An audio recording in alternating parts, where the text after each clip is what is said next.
What really happened with your host, Mike Rivero. You're listening to the Republic Broadcasting Network, where you'll find out what the Fukushima's going on. And aloha, America. Welcome to our show today. It's Wednesday, May 23rd, 2018, middle of the weekday, hump day, starting that long, slow glide down to Pauhana Friday and another crazy weekend. Phone lines are open, 800-313-9443. Mike is in our control room. And before I get into the news, I just saw this across the Fox News feed, and it's so bizarre I have to share it with you. The post office is now issuing scratch and sniff postage stamps. Apparently, you stick them on a letter and then you scratch them, and there you get these aromas of things like chocolate and watermelon. And I don't know, that just strikes me as rather gratuitous and bizarre. Borderline decadent, I guess is a good word for it. Okay, so getting into the serious news here. We are still seeing the global outrage in response to the Bloody Monday massacre down in Gaza. And more Israelis are speaking out about it and saying, where is the outrage? This is just so far beyond the excuse of self-defense that it's making Israel look bad, obviously. It's making the world's Jewish people look bad by extension, because Israel likes to claim they represent all of the Jews in the world. And here in the United States, American Jews, they're pulling back. They don't want to be tarnished by this at all. And so we're seeing more and more articles written by Israelis saying, what is going on here? Why the indifference here? One article said that, at least to some people, apparently killing Palestinians is less important than killing mosquitoes. But people are now really speaking out. The corporate media, of course, is trying to do its job of providing cover, blaming the victims, and say, you know, they deserved it. They were throwing rocks. They were being unruly on their side of the fence. Again, the media is using language that makes it look like there was a threat on both sides, that there was a clash on both sides. It wasn't. It was Israeli snipers in fortified positions 100 meters from the fence just shooting at people.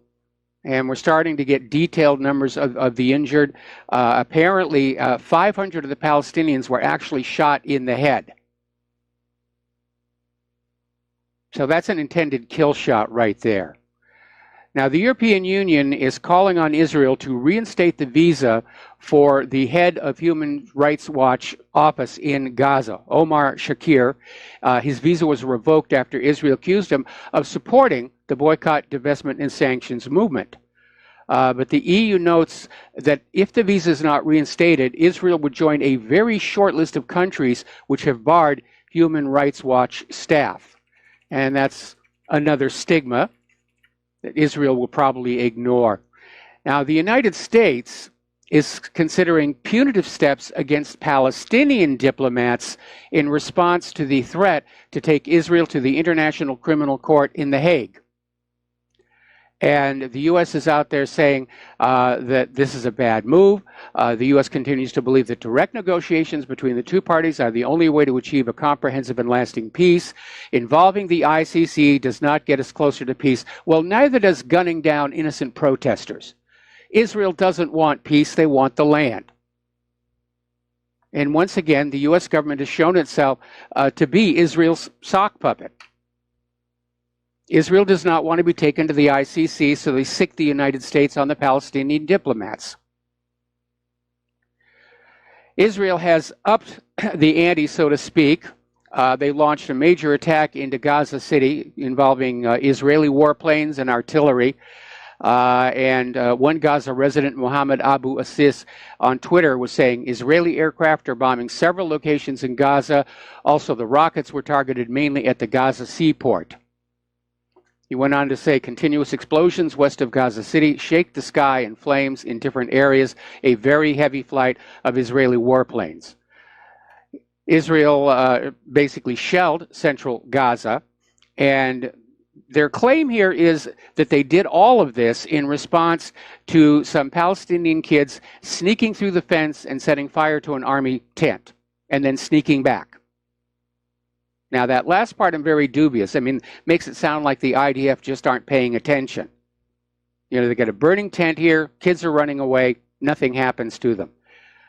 And the reason I think that this may have been a false flag, this burning of the army tent, is because when the Israeli Air Force hit the seaport, they hit the fishing seaport, and they were targeting the boats, and they hit a boat that's getting ready to sail out to meet the aid flotilla, trying to get through the blockade of Gaza imposed by Israel. And the boat was set on fire by the Israeli attack, and it was due to sail to meet the flotilla on its way to Gaza. Now, there's been a number of these aid flotillas that have attempted to breach the Israeli naval blockade in Gaza in recent years.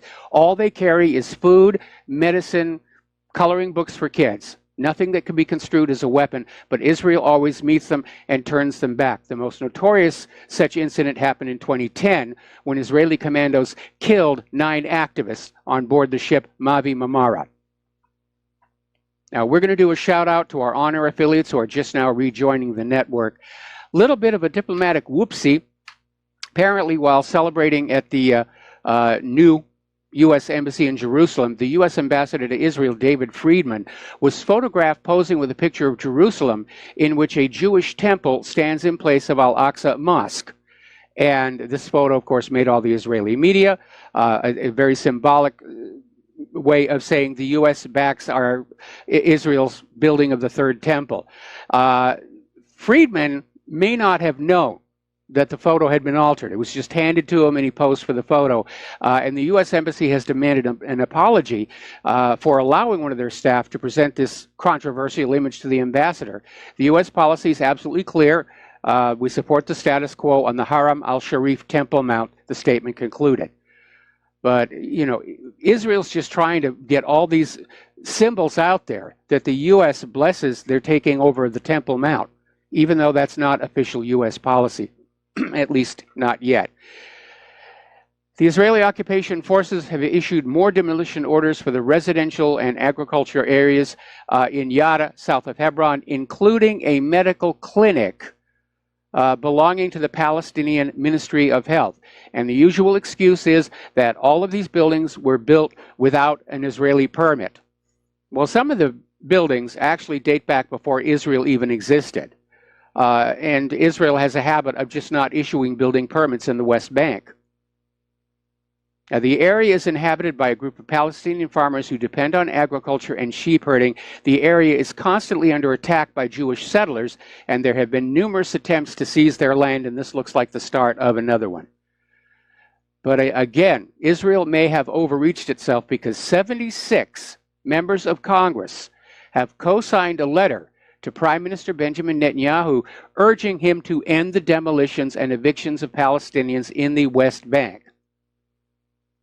And according to J Street, the letter notes that the destruction and displacement of these communities pose a serious threat to the human rights of Palestinians, to the prospects for a two-state solution, and to Israel's future as a Jewish and democratic state. Well, Israel doesn't want a two-state solution. They want it all. They've made that very clear from the beginning.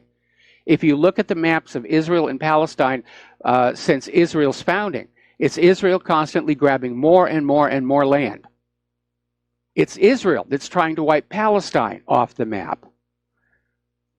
Meanwhile, over in France, there are demands to cancel the France-Israel season, which is a series of hundreds of cultural events backed by both governments that is supposed to start next month. And the French people are out there saying, no, we don't want this. They're very angry about what happened. More than 10,000 people have signed a petition urging President Macron to cancel the France-Israel season altogether. So Israel has really created a public relations nightmare for itself. Apparently, Brazilian music legend Gilberto Gil is pulling the plug on a planned performance in Tel Aviv, and Palestinians are applauding that. And apparently dozens of artists are declaring their support for the cultural boycott of Israel following the latest Israeli mass killings of civilians in the occupied Gaza Strip. They include bands such as Portishead, Wolf Alice, and Slaves. This is not going to go away anytime soon. Anytime soon. Netanyahu has now ordered the security cabinet to meet at an underground bunker until further notice for security purposes. The order given amid increasing tensions with Iran, and also to make it more difficult for surveillance to get in there and find out what they're talking about. But who's ramping up the tensions in the region? The U.S. and Israel. An article over in Russia Today sums it up rather beautifully. Iran is in the crosshairs as the empire enters its mad dog days. And that does seem to be what's happening with the U.S. government. Gone is any pretense at diplomacy or negotiation. It's all bluster and bullying and threats and arm twisting. Another article from news@antiwar.com. Trump's plan B with Iran basically is setting the stage for war. You've got Mike Pompeo out there with this list of 12 very broad demands that Iran is never going to agree to. And so basically they're going to say, well, yeah, then we have to go to war. Iran won't do what we tell it to do. That's the new justification for going to war with a country. Now, Mike Pompeo is out there claiming that Iran is carrying out assassination operations in Europe. And he made that statement at a public forum and was immediately greeted with skepticism from security experts and Iranian exiles who say they're not aware of any evidence to back up this allegation, but it's just part of the demonization of Iran preparatory to yet another war. Now, if you want to know who's doing assassinations out there, we find that out from this report in Sputnik News, where apparently the U.S. has greenlit an Israeli plan to assassinate a top Iranian general. And apparently 3 years ago, the U.S. apparently helped botch an Israeli plan to kill this general. And now Washington is saying it wishes it hadn't tipped off the Iranians.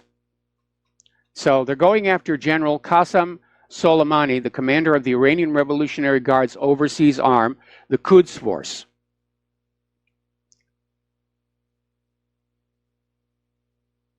So, according to Max Blumenthal, and this is no surprise to anybody, the Israel lobby is calling the shots in Trump's rollback policy on Iran. Israel didn't like the P5+1 deal. It got in the way of ginning for war, or gunning for war. And so Trump has now pulled out of the P5+1. They're threatening economic sanctions all over Europe if they don't pull out of the Iran deal. Pompeo's out there with that list of 12 impossible to fulfill demands. That's it. That's setting the stage for the war with Iran. And this one is likely to bring us into direct conflict with the Russians. Because Russia's not going to let the globe be gobbled up right to their borders. They learned a very painful lesson in World War II when the Nazis got very close to Moscow before they got pushed back. They're not going to let that happen again. Now, one thing possibly diffusing the situation, or at least removing one item of propaganda from Israel, is Hezbollah is now starting to pull out of South Syria, and the area that they took back from the U.S.-backed jihadis is being turned over to the control of the Syrian army. And apparently the Hezbollah is now heading to the area controlled north of the province and toward the capital Damascus. Now, Israel wants Hezbollah totally out of Syria. They want Russia totally out of Syria. They want Iran totally out of Syria. They want to go back to where Syria is unable to defend itself against all these attacks.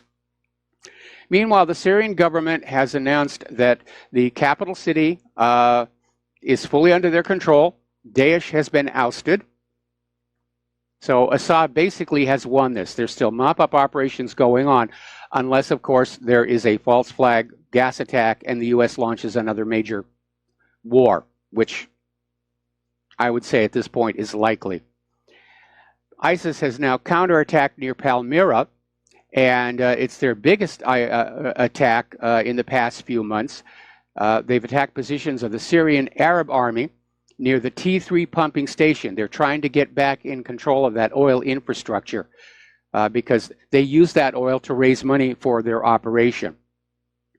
These are probably the biggest ISIS attacks on government positions since the formal defeat of ISIS in the Euphrates Valley. But the ISIS units in the Homs, Deir ez-Zor Desert are still a notable security threat. But it's mop-up operations.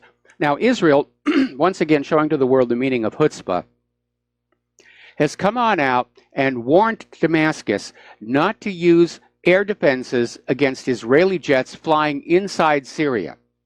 I guess Israel is getting very bold. Lebanon is complaining to the United Nations that Israel flies into their country and throws pot shots at Syria from their territory. So now apparently Israel is planning to actually invade Syria's airspace, and they're warning Damascus, don't shoot back at us. If you shoot back at us, you know, we're going to destroy your defenses.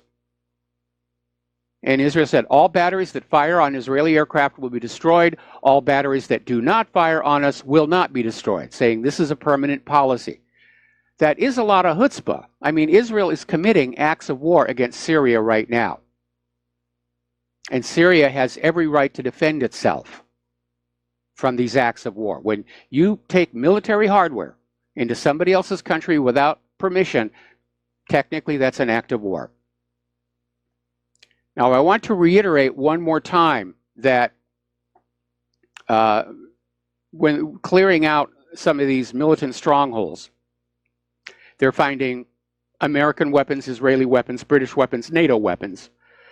And now they found a warehouse full of the equipment associated with chemical weapons attacks.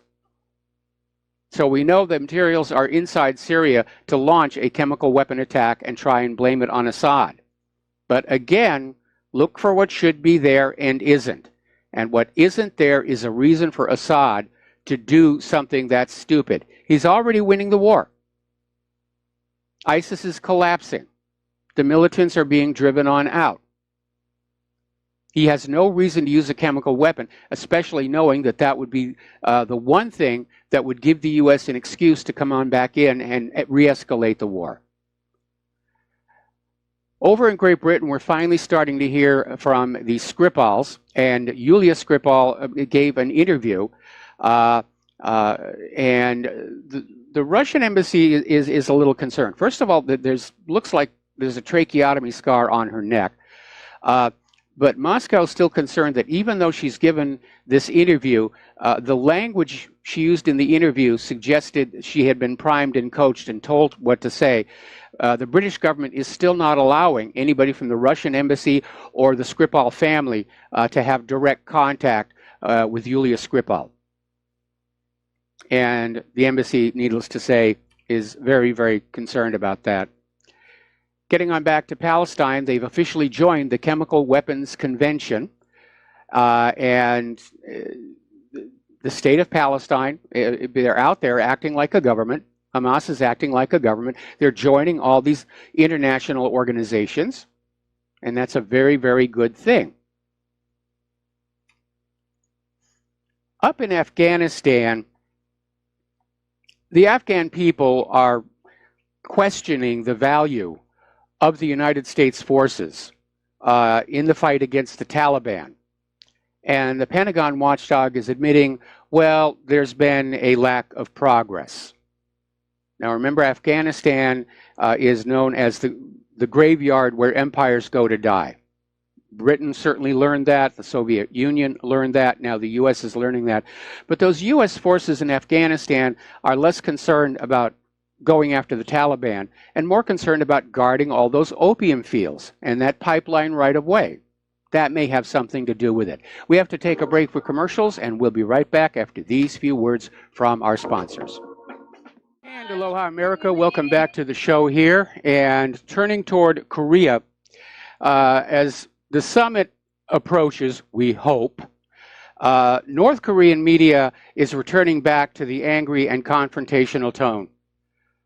Boy, can you just think back a week and a half, 2 weeks ago, it looked like Korea was on their way to reunification. Everything was going to work on out. There was going to be peace in the land.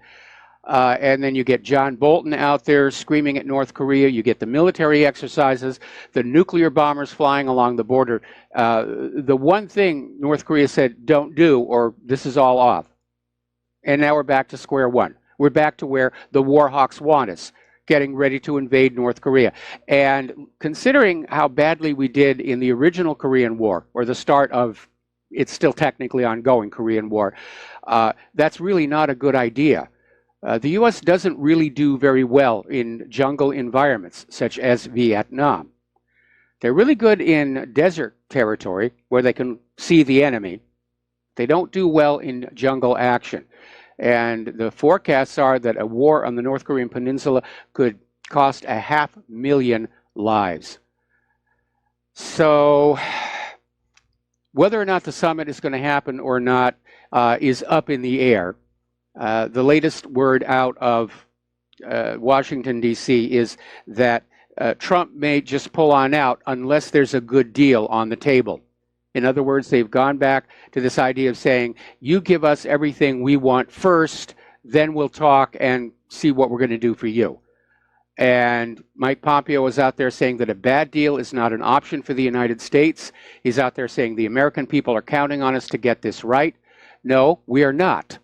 I think what most Americans are counting on the government to do is to stop mucking about in other people's countries and start fixing all the problems with this one. Because this country does have problems. Anybody with eyes can see it. And more foreign wars is not going to fix this place. Now, Trump has hurled yet another insult at China. They have uninvited China from the RIMPAC exercise, which happens here around Hawaii every 2 years. It's going to be coming up here this summer. And that's where all these different countries from around the Pacific Rim come together and they have joint military exercises. And China has usually been a participant and a very present one. And Trump has now said, nope, you're not invited to the party. Now, that is going to be seen as a hideous insult by Xi Jinping. But again, it's just reinforcing this image of the U.S. government to the rest of the world as just being this bully. That there's no way to work with the United States anymore. It's do as you're told or else. Down in Venezuela, Maduro is rejecting Trump's sanctions. And of course, we reported yesterday they kicked out the ambassador, the U.S. ambassador, for supposedly conspiring to bring down the government, which the U.S. has been trying to do going all the way back to Hugo Chavez. And they actually succeeded with Chavez. He got booted out of power for a grand total of 8 days. Then there was a counter coup and a popular uprising that put him back in. So we keep hearing this expression about restoring democracy to Venezuela. Well, they just had elections. Maduro won. The U.S. is angry that the guy they backed, the opposition, lost, and rather badly. And what they mean when they say we're going to restore democracy means they're going to go on in, take out the existing government, and put in a puppet. Like they did in Iran in 1953, like they did in Chile in 1973, and on and on and on and on. Some 50 of these attempts since the end of World War II, succeeding about half the time. I have for a long while been talking about the decline in American manufacturing. And in between the media snippets about how the economy is recovering and everything's fine, and all you have to do is look at the stock market to see that, we can see with our own eyes all these shuttered factories just corroding, rusting away. And this is going to have an impact on America's ability to fight a war against a peer like Russia or China. You have to go back to the history of World War II and realize that when the U.S. got into the war, when it really started to crank up after Pearl Harbor, how they got on a war footing is they took the existing manufacturing companies and said, you need to retool a little bit so that instead of pickup trucks, you can make Army Jeeps. Or instead of passenger planes, you can make warplanes. Or instead of thermos bottles, you can make artillery shells. they had to have factories that could be quickly and easily converted to war materiel. We don't have those. And so not too surprisingly, we're seeing this article out of Defense News. The United States is running out of bombs, and it may be a struggle to make more. And this is coming on top of concerns that right now a lot of our military supplies come from foreign sources, which would be cut off in the event of a major war. So we're going to take a break for commercials. We'll be right back. And aloha, America. Welcome back to our show here. Finishing up with China. Do you remember back in 2016 and 2017, there were accusations that those evil Cubans were using a sonic weapon on our diplomatic staff? And nothing was ever proved, but it was basically part of the run-up to the souring of relations with Cuba, which had been one of the few things the Obama administration did that I agreed with. And now they're trying to make the same claim about China, that U.S. embassies in China are being attacked with a sonic weapon. And one of their workers has suffered brain damage. He's being brought home for assessment and so forth and so on. So again, they're recycling the same propaganda over and over. Turning to the domestic political scene here, James Comey is out there on the warpath against Donald Trump, and he was responding to Trump's recent tweets about how there may be prosecutions coming following the Inspector General report. And Comey basically came out and tweeted, "Our country is led by those who will lie about anything." And Comey attempted to justify the FBI's use of a spy inside the Trump campaign, which he refers to as a confidential human source, because spy has such a negative connotation on it. And according to Comey, human sources are tightly regulated and essential to protecting the country. Protecting the country from what? A political campaign? This is totally unjustified. But I'm beginning to smell panic inside the Beltway. And I'm hearing unconfirmed reports that more and more officials are approaching the Justice Department to make a deal before it all breaks loose. Now, Devin Nunes appeared on Maria Bartiromo's program and blasted the FBI for putting a spy into the Trump campaign and trying to entrap them into collusion. There was no collusion going on. The FBI was trying to basically manufacture it out of thin air. And the House Intelligence Chairman said this is definitely a red line. And if it was proven that the spy paid Trump associates to implant himself in the campaign, this is way over the line. It is over the line. When it happened to Carter, it was over the line. When Nixon did it to the Democrats, it was over the line. This is over the line. It's time for some resignations or some firings or some jail sentences. Knowing Washington, D.C., even if these people are found guilty, they'll be sentenced to stand in the corner for an hour and not think about polar bears or some other wrist slap like that. Now, Michael Caputo has come on out. Apparently, his lawyer cleared him to say a few more things and said there was a second campaign spy inside the Trump campaign from the National Security Agency. And apparently, this source from the NSA offered to turn over copies of all of Hillary's emails to the campaign. Caputo rejected the offer because that was likely a setup to say the Trump campaign illegally obtained the emails. So he made the right call on that one. But yeah, the deep, boy, these guys play dirty, don't they? Now remember, the NSA officially offered the emails to James Comey when he was still head of the FBI. That would have been a legal release of the information in an ongoing investigation. Comey turned them down, wasn't interested, didn't want to see it. Now, Caputo, when he was dealing with this NSA spy, he went and reported this inappropriate contact to the House and Senate Intelligence Committees and the Mueller team. And nobody followed up. Caputo is saying the Mueller team didn't seem to care about the alleged informants in the Trump campaign. So Mueller has an assistant, Andrew Weissman. They call him the Pit Bull. And it turns out he's got a very dark past. He was previously busted for withholding evidence in a previous case. So this is a lawyer who is not in there for justice and finding out the truth. This is a hatchet man to go on in and get somebody convicted even if they're innocent. The perfect man to be on Mueller's team.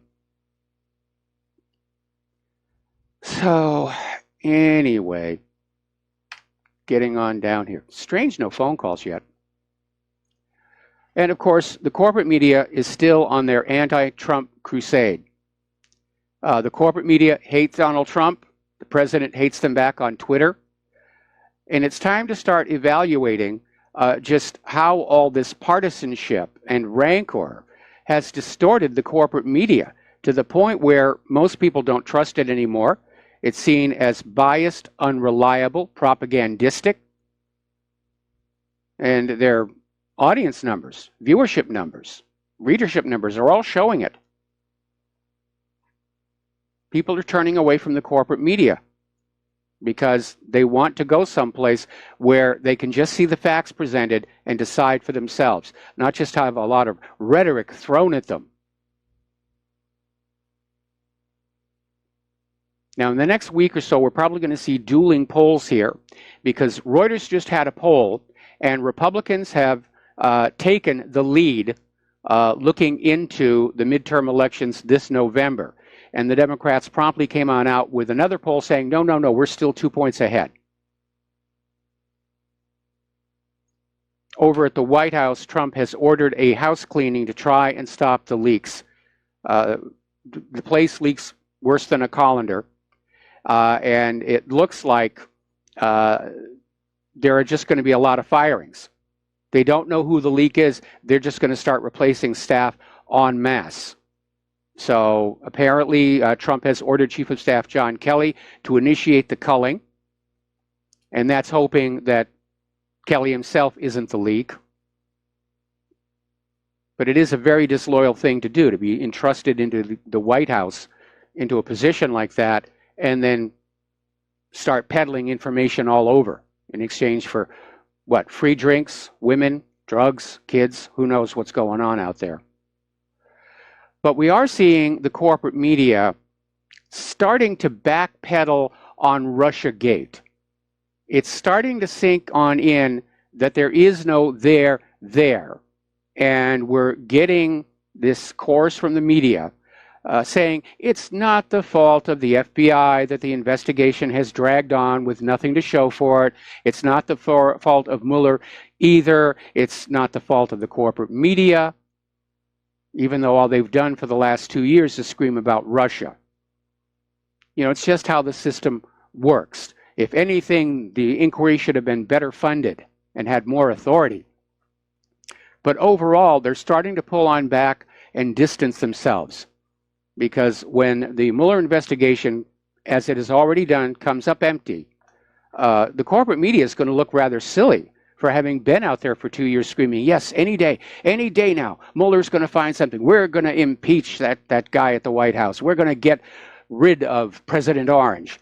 And now they're starting to basically make excuses for why nothing happened. It's just the way the system works. Just the way the system works. You know, there were grounds to suspect Trump-Russia collusion. You want to look at collusion, look at the Uranium One deal. Corporate media doesn't talk about that, do they? It's another reason why people don't trust the corporate media any longer. We know there are important stories out there that corporate media will not touch. GMO safety, vaccine safety, all kinds of things like that. Now, the other day, we were having a little bit of fun poking at Nancy Pelosi for trying to defend the MS-13 gang from Donald Trump's remarks calling them animals. And if you read the history of some of their crimes, you can see that the appellation actually fits. But the liberals have gone crazy saying it's racist, it's insensitive, it's not inclusive, blah, blah, blah, blah, blah. And now the Southern Poverty Law Center has waded into the debate, slamming Donald Trump's MS-13 remarks, saying it's unacceptable to use the racist and dehumanizing language. Well, animal isn't racist. It doesn't point in any particular direction. And MS-13 dehumanizes themselves.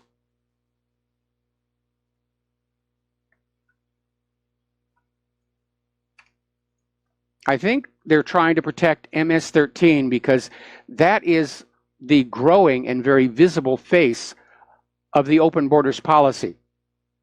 And just like in countries in Europe where when they report rapes, they don't report the ethnicity of the perpetrator anymore, we're starting to see this effort here to sort of gloss over MS-13 because we've got to keep those borders open. We've got to keep those illegals coming on in.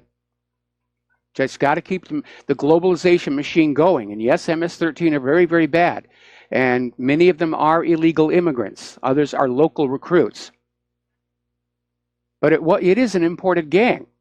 They came from Central America. And they make the Crips and the Bloods look like choir boys. Okay, we're going to take a phone call now. Art from Off the Grid, aloha. Welcome to the show. What's on your mind?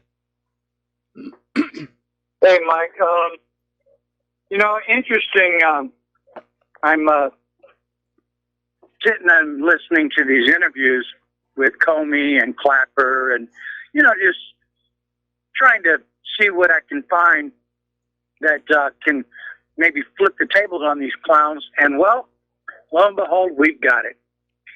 During an interview, separate interviews, both Comey and Clapper said the same thing. Said it slightly different, but they both said the same thing. Yes. That they're, because they're looking for some kind of Russian collusion, between the Trump campaign and Russia and trying to stack the election in favor of Trump and this, that, and the other.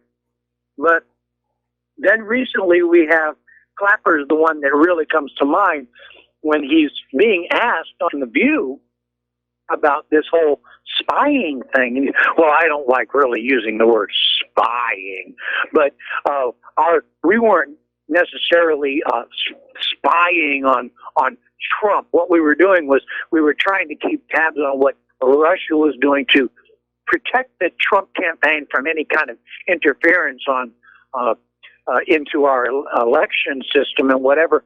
And okay, you were trying to stop. Let me see if I get this straight now. You're trying to keep Russia in check so they don't interfere in the election process, but the only one that you were protecting was Trump. You didn't make no effort to protect the Clinton campaign, only the Trump campaign. And then we end up with hacked emails and such as that through the on the Clinton side. So in essence, what you did was you helped Trump get elected, is what you did. This is how this is breaking down. It sounds almost like they helped Trump when, they're trying to claim they're looking for collusion between Trump and Russia. But yet, if you were really concerned with Russia interfering in the elections, why wouldn't you have offered the same kind of protection to the Clinton campaign? That's an excellent point. That's an absolutely good analysis. And when I heard Clapper say this, I'm like, dude, really? Do you realize what you just said? You just basically said, we helped Trump win. Oops. Yeah.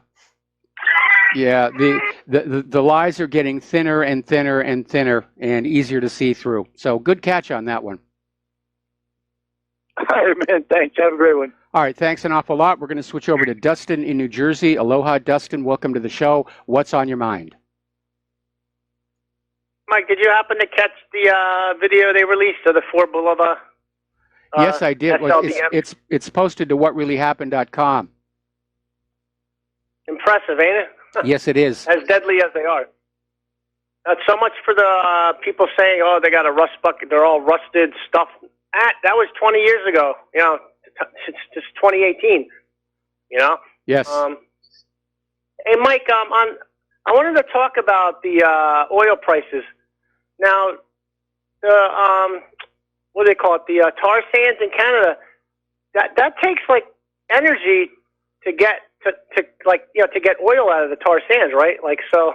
Yeah, well, it takes energy to get oil out of anywhere. Is it harder though to get it out of the tar sand? I mean, they have to heat that up, I believe, or I forgot the process, but so when prices go up, like basically, their cost's going to go up, which they pass it on to the consumers, I guess, right? I mean, that's how usually it works, right? Well, it's a little more complex than supply and demand. I mean, we're getting into the summer months, so of course oil prices are going up, and as a matter of fact, they've hit $5 a gallon of gas in Manhattan Island already. So a little bit of it's price gouging, but as far as the oil extraction itself, for normal oil, it's the cost of the drilling and the pumping and the energy to run those pumps. And no matter how much oil is down there, if it takes a barrel of oil's energy to get a barrel of oil to the surface, the party's over. Nobody can make a profit on that. And that's why they were trying to push this whole fracking idea, figuring that there's shallow oil located either in fracking rock or tar sands, if they could just figure out an inexpensive way to get it out. Unfortunately, it hasn't worked out very well. Fracking is not producing anywhere near the volume of gas and oil that was originally promised, and we've had all these ancillary problems like, methane bubbling through streams and lakes, killing off the fish. People in some of these areas can literally set fire to their tap water now, and earthquakes. All these fracking areas are having earthquakes in places with no previous seismic history. And I wanted to stay on Canada for a minute, Mike. Trudeau, I don't know if you caught it is it the Parliament in Canada? Is that what they call that? Yes. Just like in Britain? Yes. Basically. Did you see they letting the ISIS guys come back in, just like in Europe.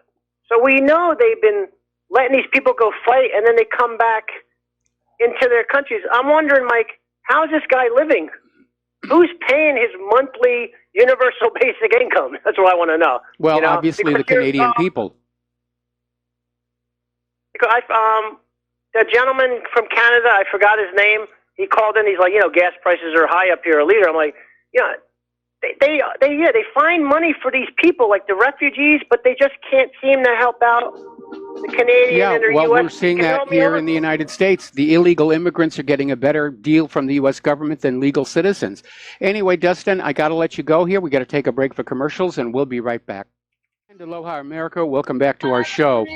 Over at the American Center for Law and Justice, they are finally starting to get some of the emails between Hillary Clinton's State Department and the Clinton Foundation.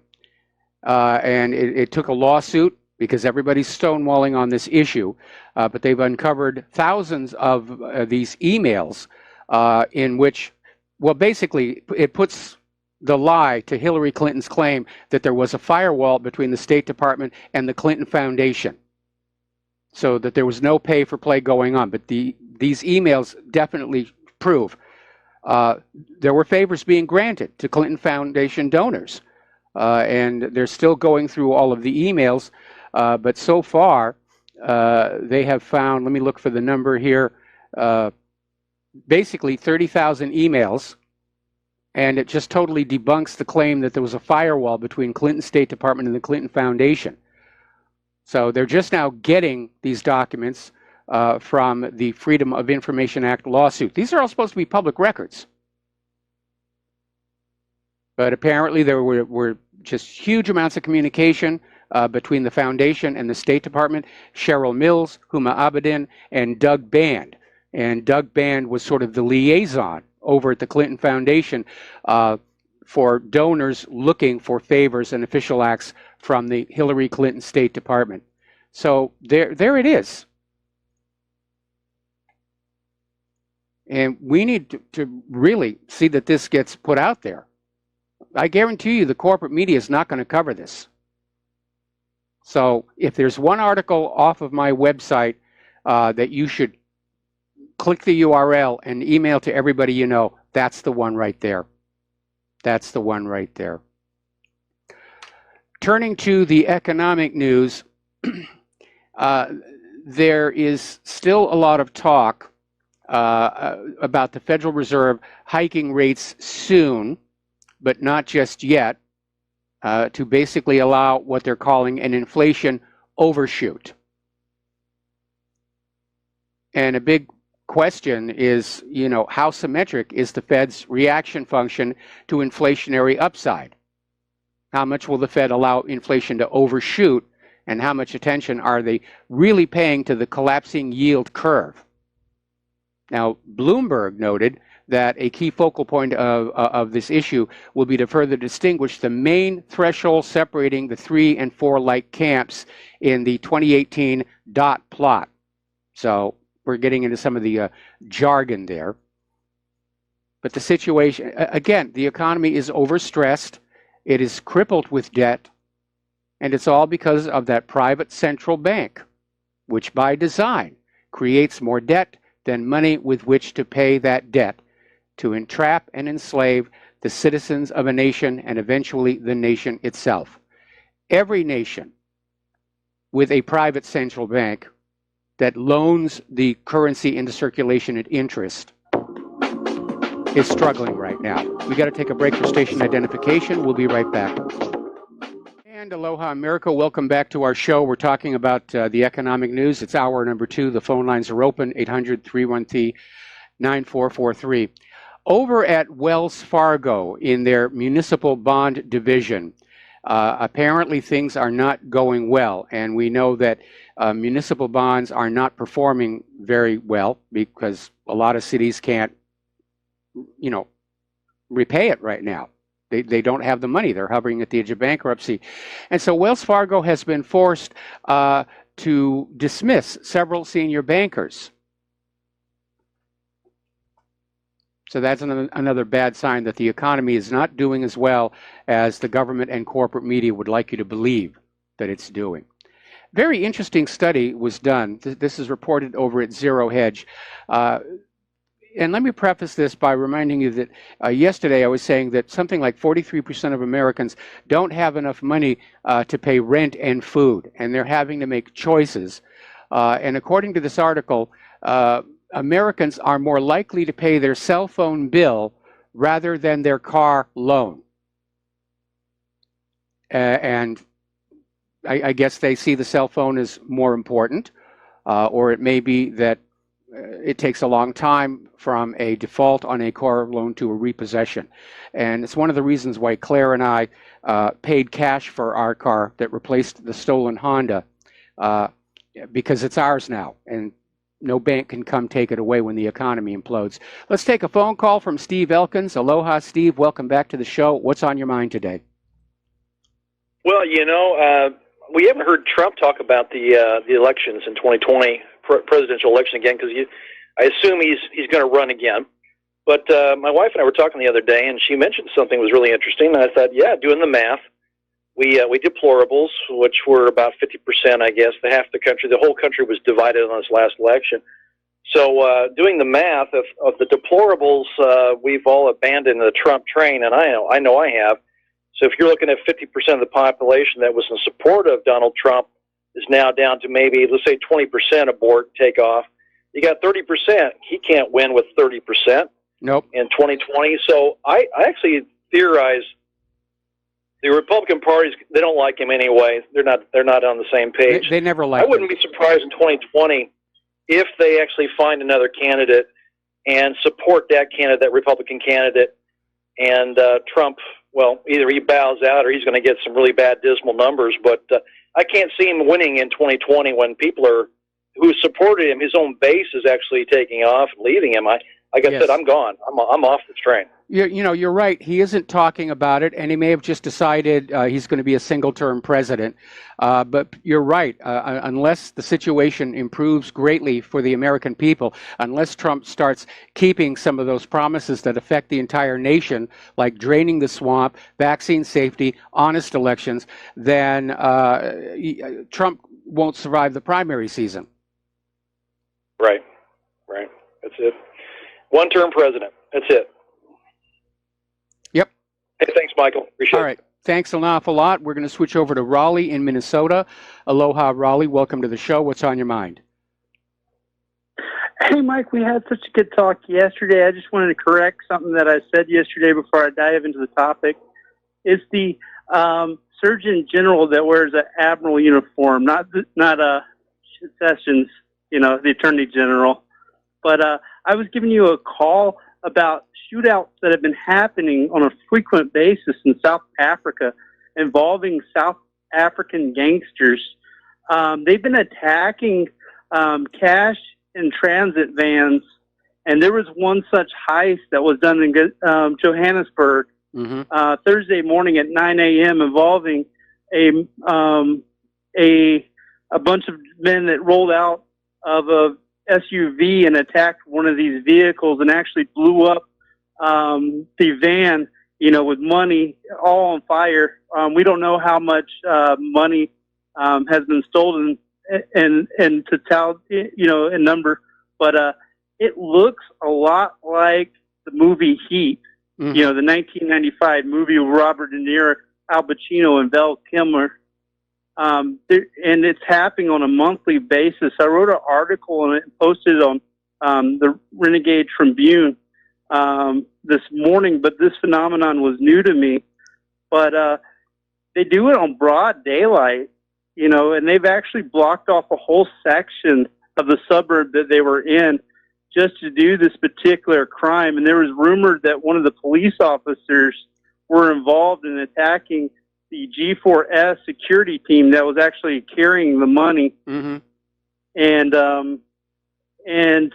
there was a person that captured the entire incident on a motorcycle.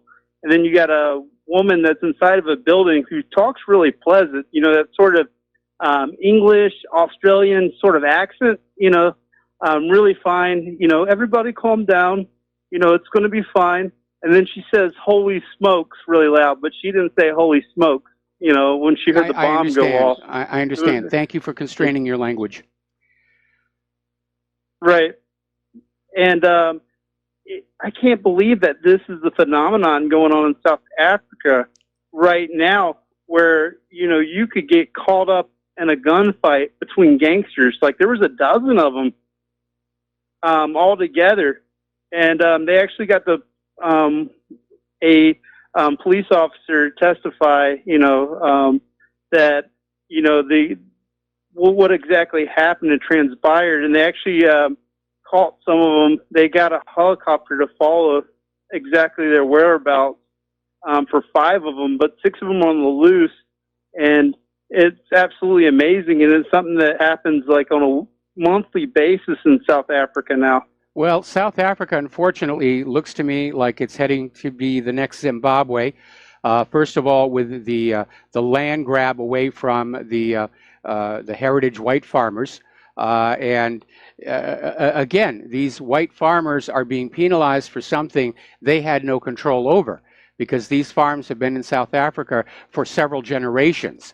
And it is just as unjust to demand they turn over their land to the black people.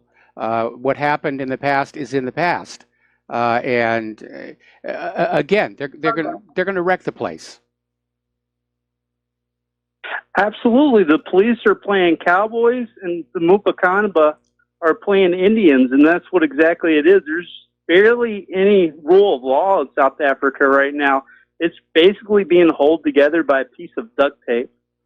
And it's not every single black tribe that hates white, but there are particular tribes, that are black in South Africa that feel that we should kill the golden white goose and take all of its eggs. And there's another group that are like, no, let's not kill the white goose. He lays these beautiful eggs for us and helps out our civilization. So I don't want to paint them all being in one, particular group. There's different, there's a divide among the tribes in South Africa about having Afrikaners inside of their country. They're not all blacks eating white babies. That's not exactly what's going on, but there is that dynamic of thugs and gangsters that see that they could actually just take away, Afrikaners hard assets and their money just right from them. Just take away their farms, you know. Yes. Yeah. Well, we And reported on that a little while ethnically ago. Let's see. Okay, Raleigh, thank you very much for the phone call. We're going to do a shout out now to our on-air affiliates who are just now rejoining the network. And we're going to take a phone call from Francis in North Carolina. Aloha, Francis. Welcome to the show. What's on your mind? Hello, aloha to you both. Aloha. Hey, there you go. I hate to disappoint Steve and you both severely. I really hate to disappoint you both, but it wasn't the people who voted Trumpy Poo into office. The reason why I say that is because the Electoral College is the what put him in office. Now, that being said, I mean, people can go through the polls and go through the whole process of who they voted for, the best actor in the whole scenario, shindig, if you want to call it that. At least I do, anyway. It's ultimately the Electoral College that put the various people in place. Now, whether or not Trumpy Poo did what the Electoral College wanted him to do, or some variation of that, or whatever have you, that's up to the Electoral College as to whether or not he serves again or not. Not the everyday people. I mean, people went out there and voted, yes, they wanted to, you know, get involved in that shenanigan, but ultimately, no. A lot of people have been deceived by that process for so long, it's not even nauseating to even think about. But I hate to disappoint you two fellas, but no, the everyday person did not put him in office. Well, so, with the exception of the superdelegates, the Electoral College is made up of electors who basically are put in there by the voters. Now, the rules vary from state to state. In some cases, it's proportional. In some states, it's winner take all. But had the American people not voted in very large numbers for Donald Trump, the Electoral College would have gone the other way to Hillary. But that's the way the system works, and that's the way, you know, both campaigns were being run.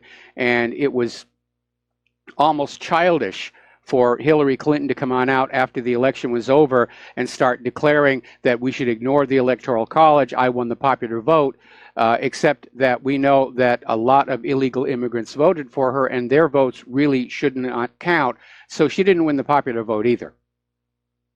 Yeah, well, even with that said, I'll grant you that, but even with that said, it's not to say that an organization like the Electoral College, just like any other organization there is in the political scene, is capable of creating a really great illusion that the people generally will fall for. So, again, I tend to stay out the side. I watch and observe what's being said or heard or whatever, and it's like I'm basically laughing my tail off at what I'm seeing and hearing and what people are saying and talking about, and it's like they either tickled, they either had their tickled fancy or whatever go on, or they're so PO'd that they're like,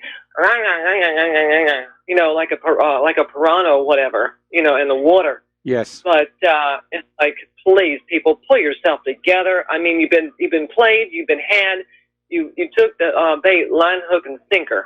So you know, get with your life and stop it. So anyway, enough out of me. Thanks so much. All right. Thanks an awful lot for the phone call. Ultimately, though, our election system does have to be fixed.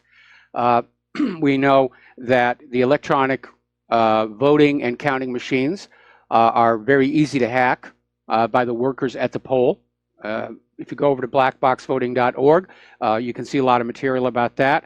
There's a great documentary on the subject called Hacking Democracy that HBO put out a few years back that features Bev Harris, who's the woman who runs blackboxvoting.org. And you look at the software that she obtained from one of these voting machine companies, and you can just see it's been set up to allow somebody who has access to the physical machine to get in and change the results. Same thing applies to those counting centers. And at the very end of Hacking Democracy, they actually run a demonstration of how these electronic machines can be gamed from the outside with just the memory card. So that's one problem right there. The second problem is, of course, that the liberals have succeeded in overturning voter ID laws in many states, allowing illegal immigrants to vote. Out in California, illegal immigrants are being given driver's licenses and they're registered to vote at the same time, which is just absurd. They're not supposed to be allowed to vote. They shouldn't even be in the country. So then we have the the third problem in that the party apparatus is also corrupt. We saw that in 2016 with the Democrats successfully rigging their primaries to favor Hillary Clinton, and the Republicans unsuccessfully trying to rig their primaries against Donald Trump. So it is a mess, and it needs to be fixed.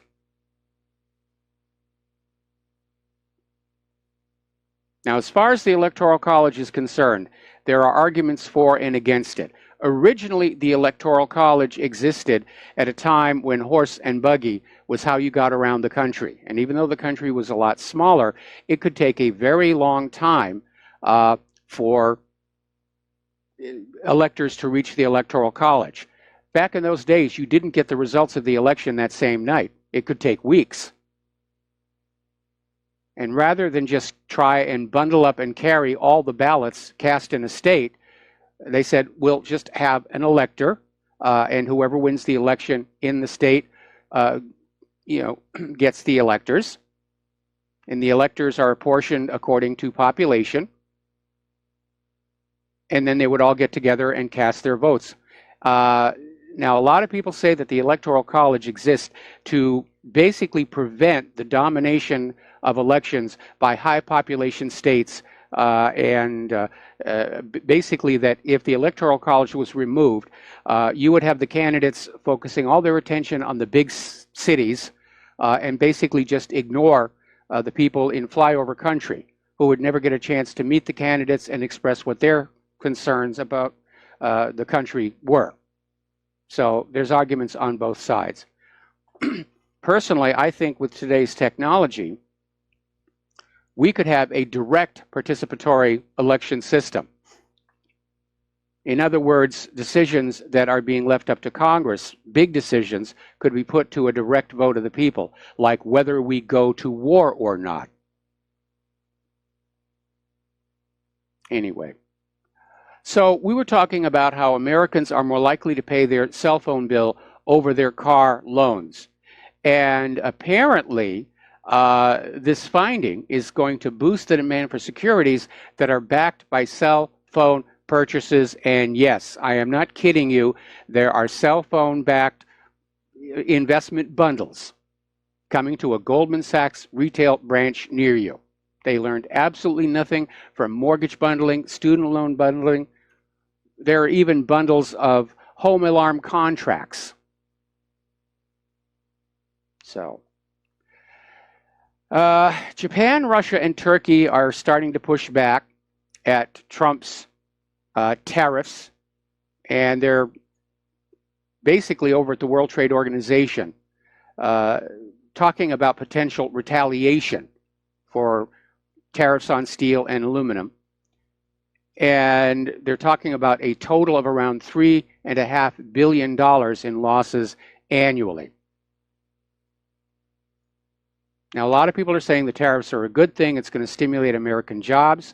Basically, it's just another tax. The government is going to take that tariff money and they're going to spend it. We're not seeing Wall Street really start to invest in new manufacturing, and that's a problem. One with, as I reported earlier in the show, military implications. Now, when people talk about how slow the supposed economic recovery is going, we're often hearing this term, the global synchronous recovery. In other words, they're trying to bring all the countries' economies up at the same time and keep them balanced. But as it turns out, looking at the actual data, the economies of the United States, the European Union, are diverging, specifically France and Germany. When you look at the PMI data, they're hitting 18-month lows. So the global synchronous recovery isn't global, and it isn't synchronous. Now, as I mentioned before, gasoline prices are headed up. We're going into the summer travel season where people like to drive over the river and through the woods to grandmother's house. And it is predictable. Every summer, gasoline prices will go up because they figure the demand is up. People are going to say, all right, it's more expensive for the gas, but this is summer. We've got to go someplace here and there. Those of us on Oahu, we can't really drive all that far anyway. It's a small place. But at one gas station on Manhattan Island, gas is now selling for $5 a gallon. And with this Iran situation heating up, I expect it is going to get worse. Okay, we're coming up here on another commercial break, so stay tuned, and we'll be right back after these words from our sponsors.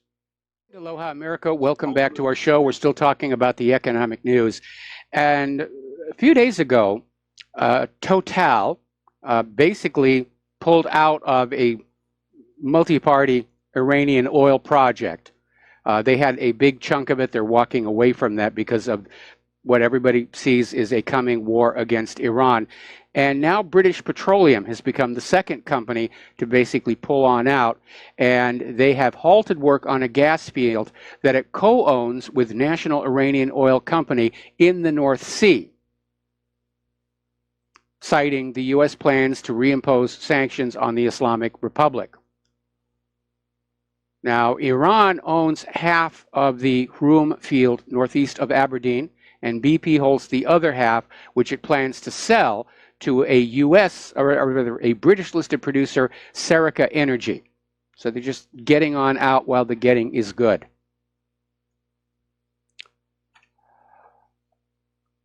Britain is now expressing worries over Germany's reliance on Russian gas because of the possibility of a war interrupting that flow.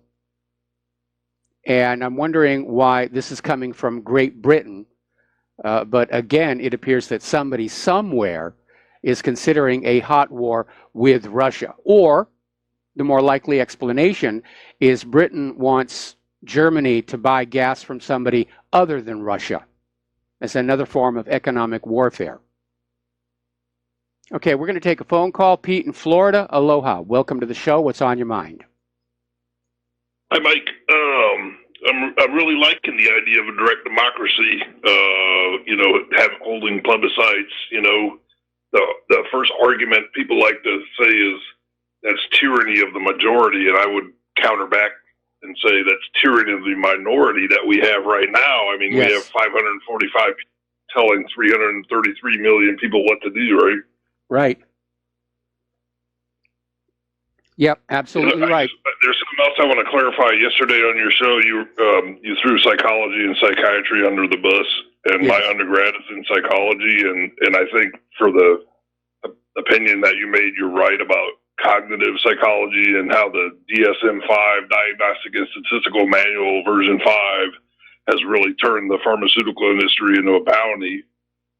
But I came from the school of behavior analysis, and those two kind of philosophies kind of butt heads. So I think there is some legitimacy to psychology if you were leaning on my side of the fence with behavior analysis. When you think about a little ding when you leave your key in the ignition, that's all based on the behavior analysis. So just to clarify a little, I mean, you're not wrong in what you said, but calling them pseudosciences, I think, that was a Supreme Court ruling that used the word pseudosciences.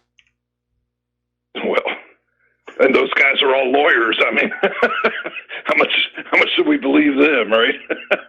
Well, it was an old decision back when the Supreme Court still had a sense of ethics and morality and legitimacy. But again, as I mentioned yesterday, I understand from the behavioral point of view, and I understand that just sometimes having somebody to talk to that is trusted can help deal with certain angsts. But the reality is when they're talking about mental illness and prescribing pills for it, it's all subjective. There's no machine that you can hook somebody up to and it lights up on this little screen, this person is a manic depressive.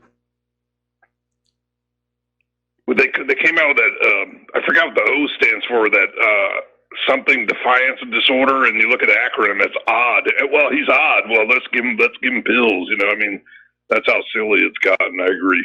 Well, that article in Psychology Today really laid it on out that over the last apparently couple of decades, the profession, as it were, has sort of gotten into this idea of creating this theoretical ideal child. It was all decided by a committee.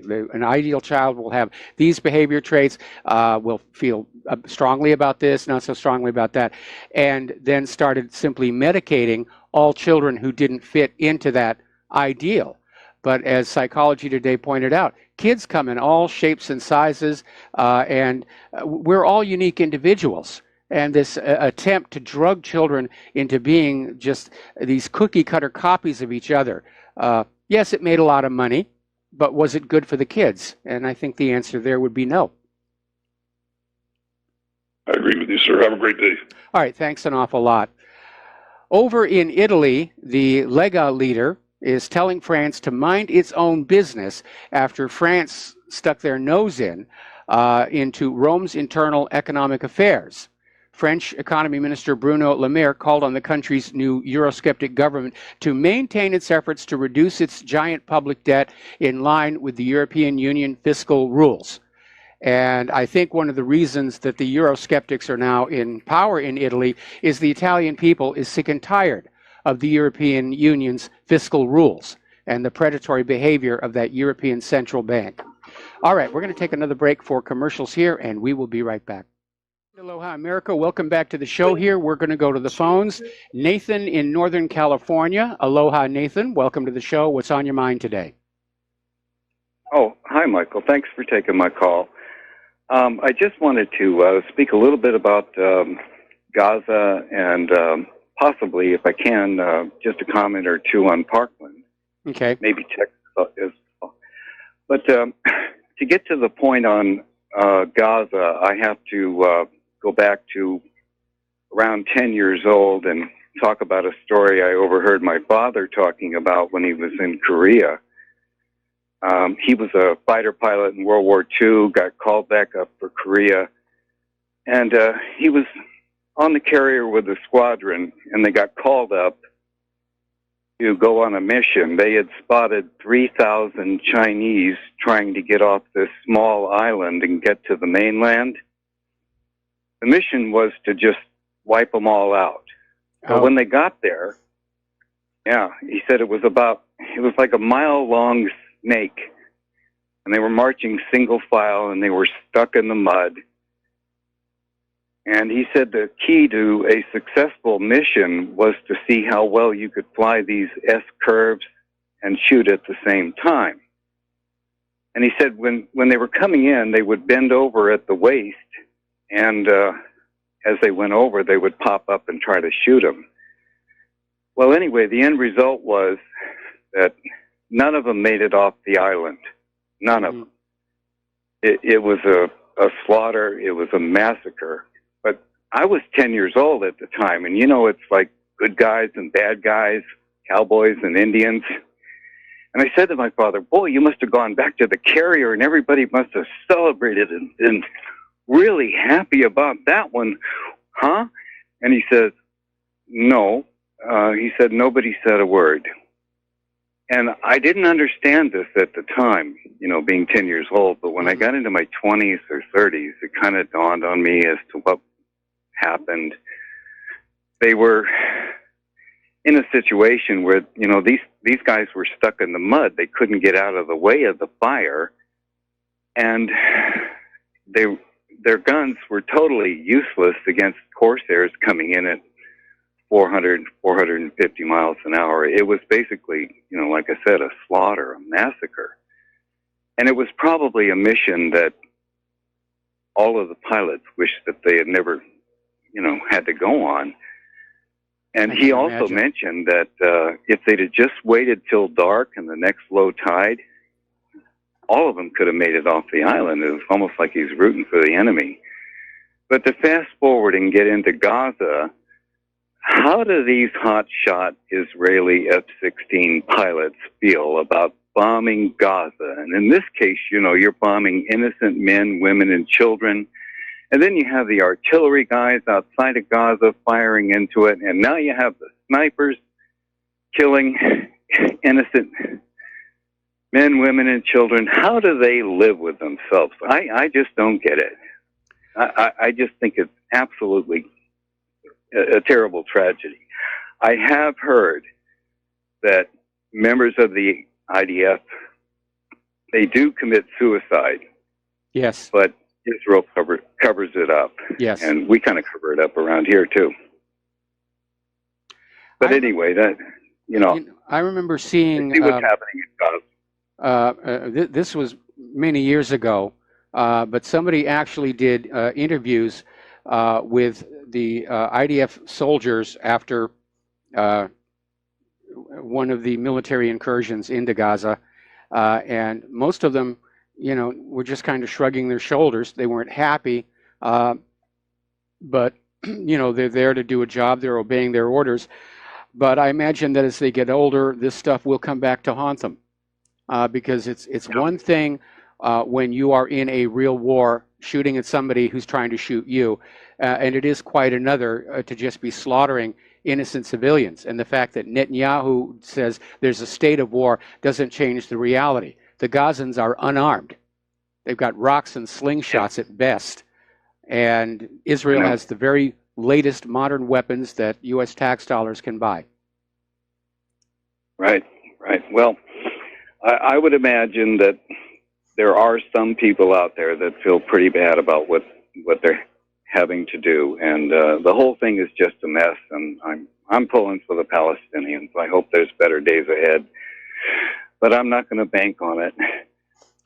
One quick comment on. I know.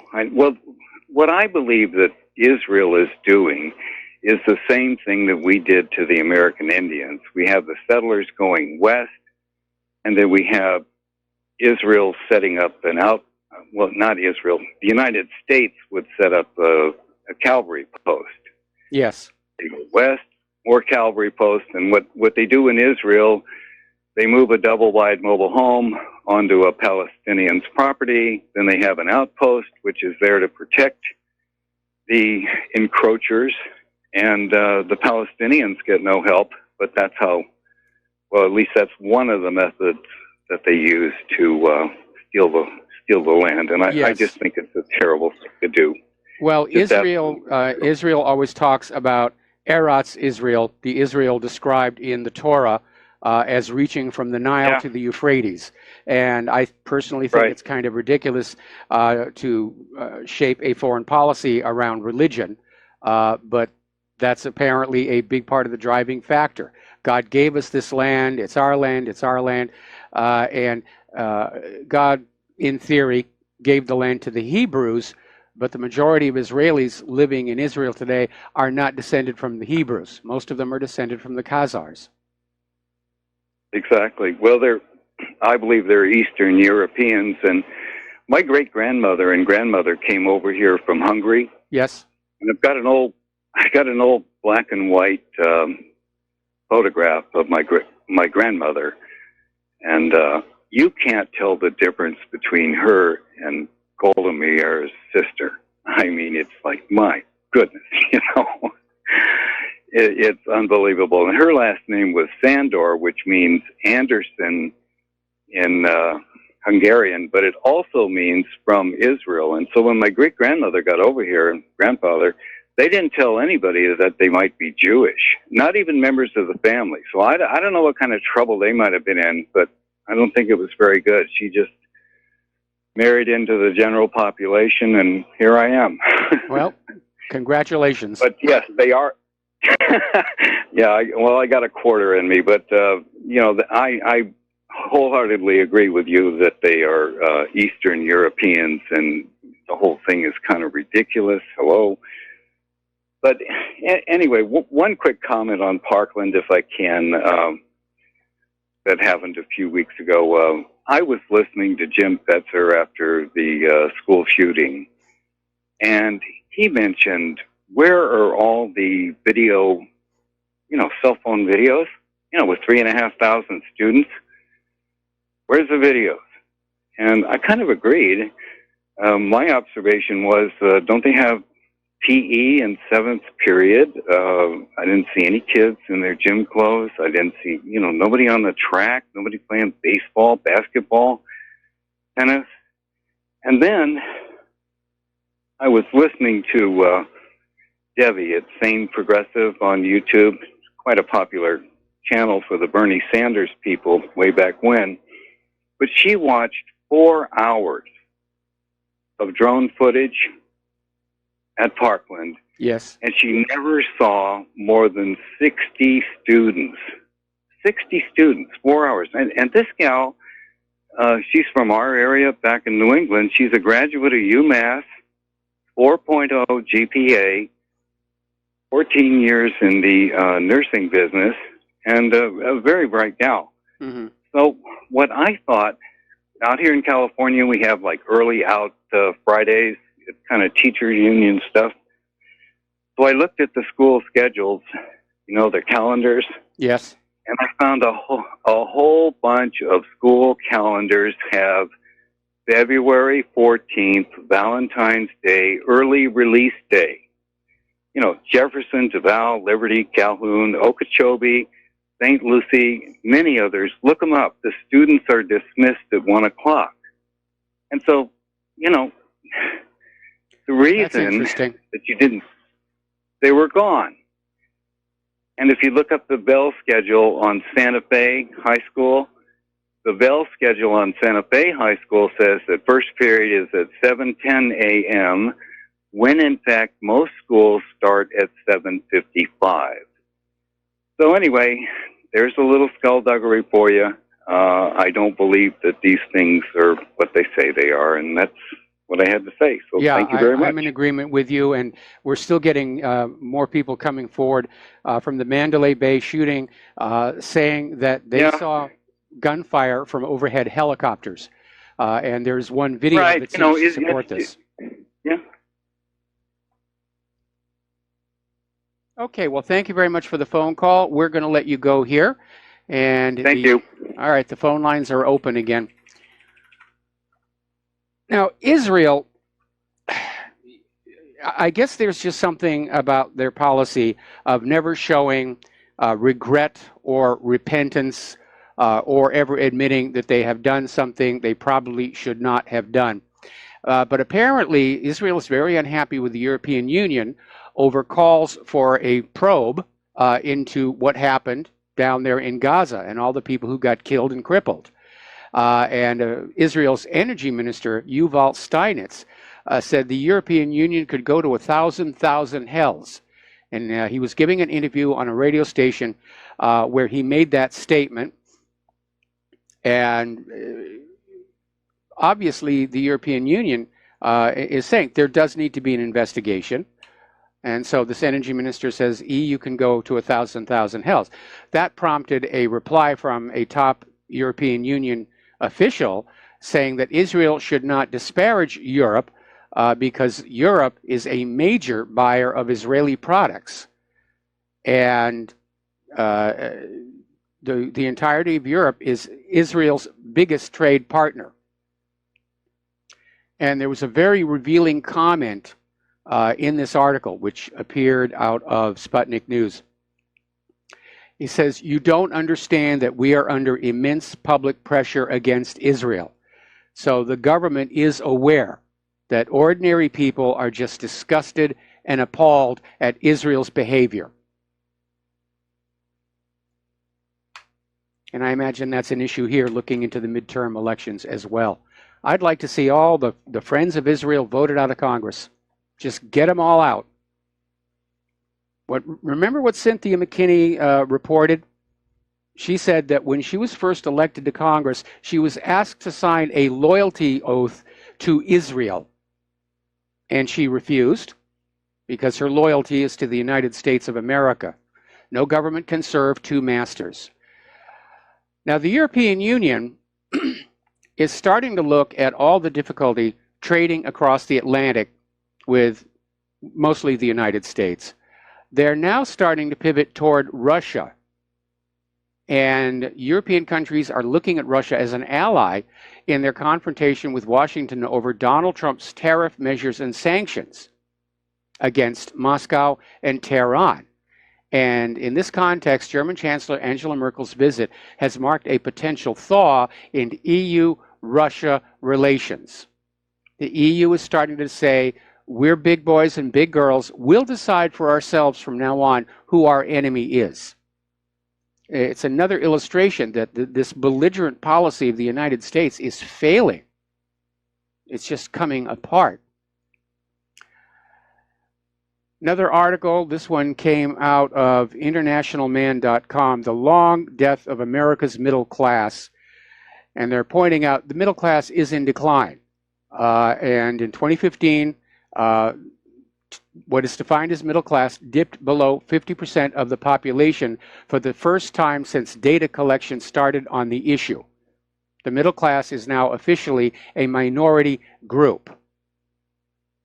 And nearly half of Americans don't have enough money to cover a surprise $400 expense. Many people are living paycheck to paycheck with little or no cushion. U.S. homes are less affordable than they've been in decades, possibly ever. This is not a working economy for the American people. Works great for the money junkies. It's not working for we, the American people. Now, the European Union is to start trade talks with Australia and New Zealand. So they're going to build up a trade situation there. They want to open up EU markets to Australia and New Zealand farm produce, such as butter and beef, and lots and lots of lamb chops, wool. Australia is a great wool exporter. Over in Germany, there's been a bit of a hiccup in the refugee program. Germany's Federal Office for Refugees and Migration is being forced to go back and review more than 25,000 asylum decisions after allegations of corruption at its regional office in the northern city of Bremen. Now, some of those granted asylum were considered by German authorities to be potential security risks. This is coming from Der Spiegel. They include Syrian intelligence operatives, human smugglers, hardcore criminals, as well as potential Islamic State terrorists. Now, the Federal Office for Refugees and Migration currently rejects almost all asylum requests from converts from Islam to Christianity. And he said they were undergoing belief tests that rely on Muslim translators who deliberately mistranslate at the expense of Christians or converts. So it's a mess there. Now, not too long ago, Starbucks got itself into a bit of a controversy when I think it was two men, wanted to use the men's room. They weren't paying customers, and they were basically asked to leave, and the liberals went ballistic, and Starbucks knuckled under and said that from now on, anybody can use their restrooms, and they will not turn the homeless away from simply sitting in the restaurants, even if they're not buying anything. And as can be expected, Starbucks is now turning into a homeless shelter, and it's basically turning off the paying customers. There's been a huge pushback saying it's, you know, the management is weak, the coffee is strong, and people are saying, they're not going to go there anymore. Starbucks went too far. All right, we're going to take another break for commercials. I'll be right back. And aloha, America. Welcome back to our show here. Over in Paris, things are getting really kind of ugly there. And there's protests going on against Macron over these social and economic reforms that he's put on in, that the French people do not like. And apparently there was a major clash between police and protesters in the Paris streets with water cannons and basically turned the neighborhood into chaos. And it's a shame to see any city, whether it's Paris or San Francisco, just deteriorate like this because of all of these not well thought out government policies. pandering to the bankers, pandering to the money junkies, pandering to the war machine. Over in Italy, their president has approved the Eurosceptic coalition's proposed choice for prime minister, Giuseppe Conte. And he is as Eurosceptic as anybody else there. So we're going to see a huge pushback against the EU by Italy in the very, very near future. No question about that. Now, as you know, Facebook CEO Mark Zuckerberg had to testify before the European Union Parliament over data mining, dealing with meddling in elections, privacy, and so forth and so on. And apparently Guy Verhofstadt, say that 3 times fast, really lit into Zuckerberg for creating a digital monster that's destroying our democracies.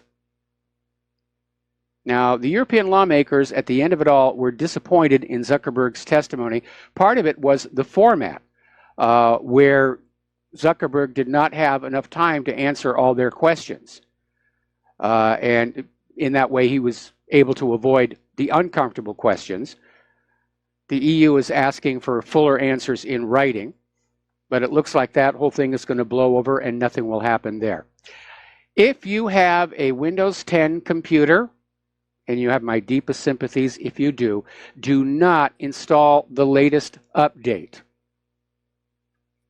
Apparently, the April update, I know it's a little late to get this out, but apparently it is just hosing the machines.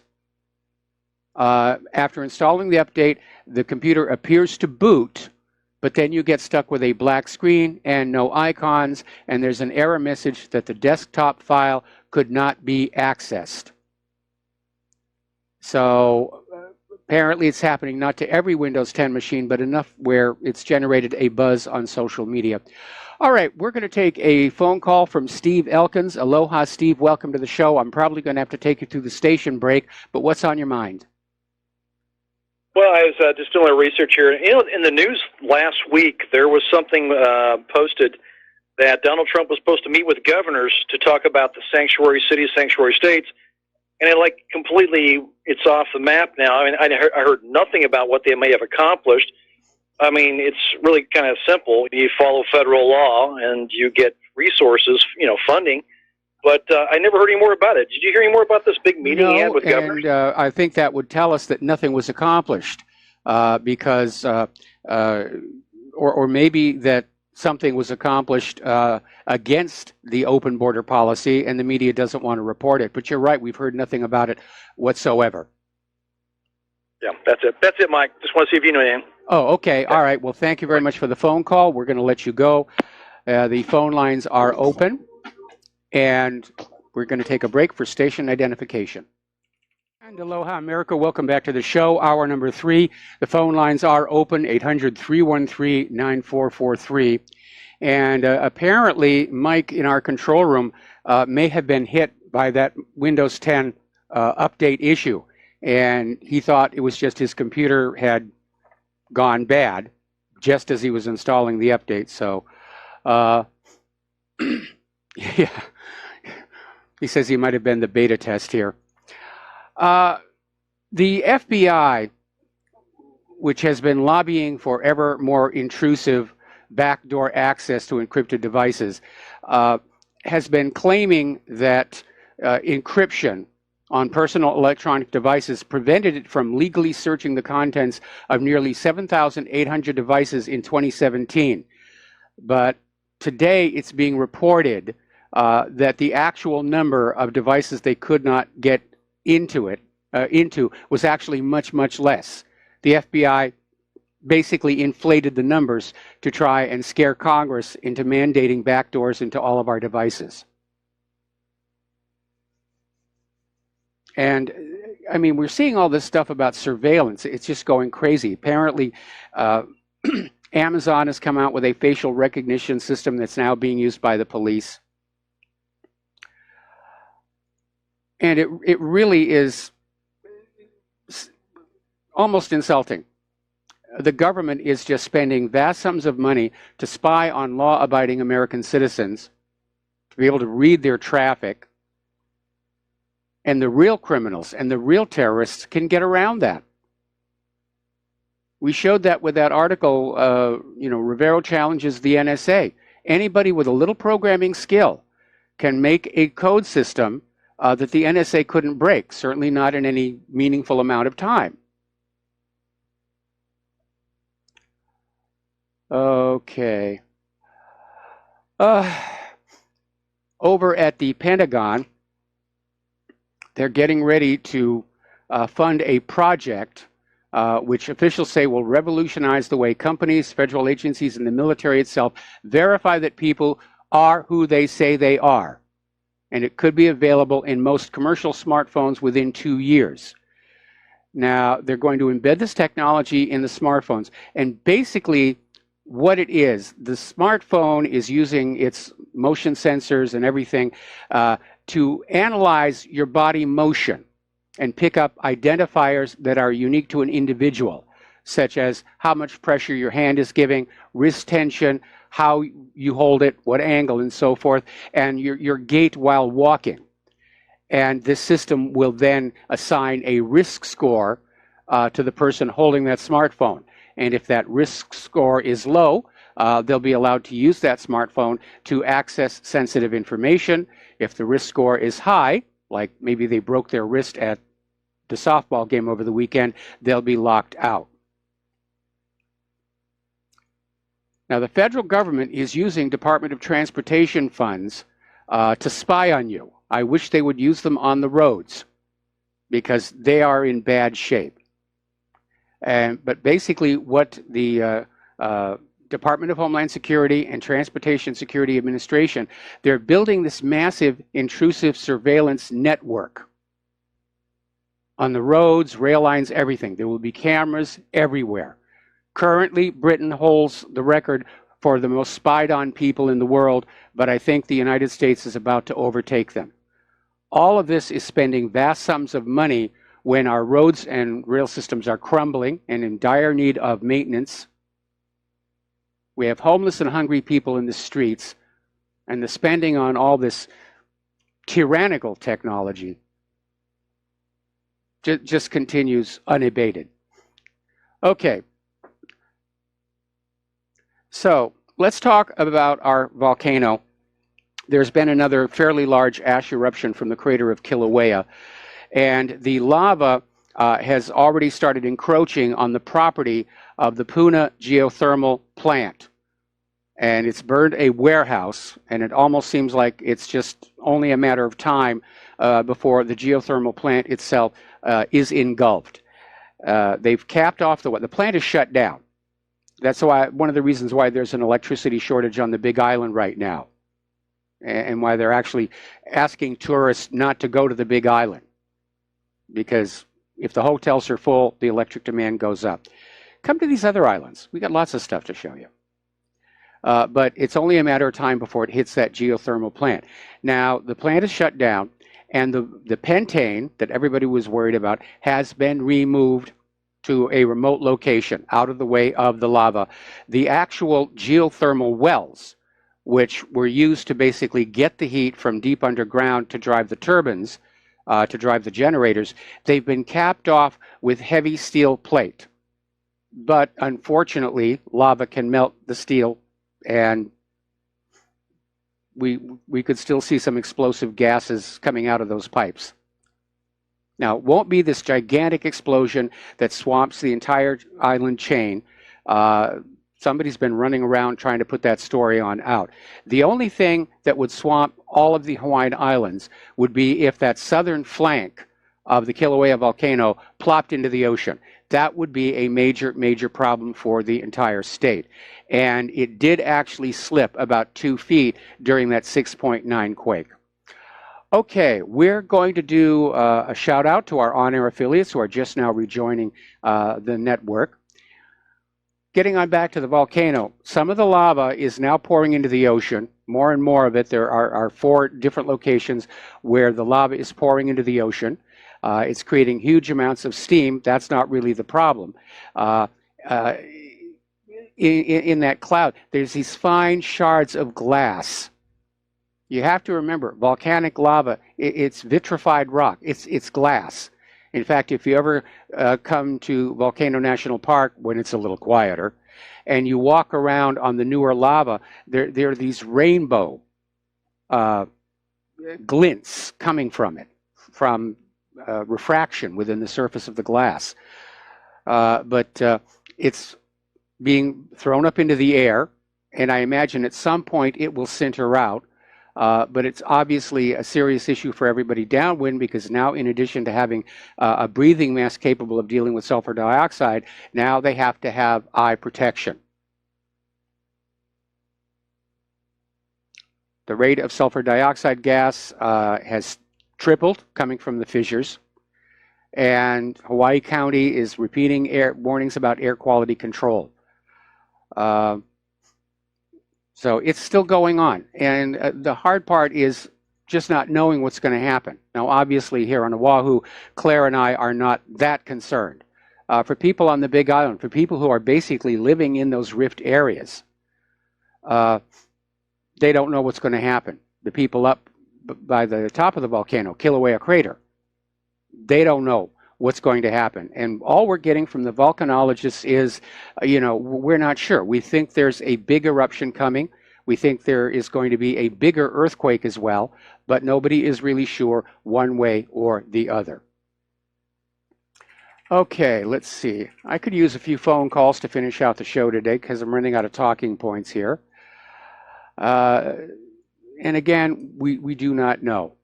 Now let's talk about what's going on over in the Democratic Republic of the Congo, because they have an Ebola outbreak there, which has now spread to urban areas. And the number of urban cases is going to rise.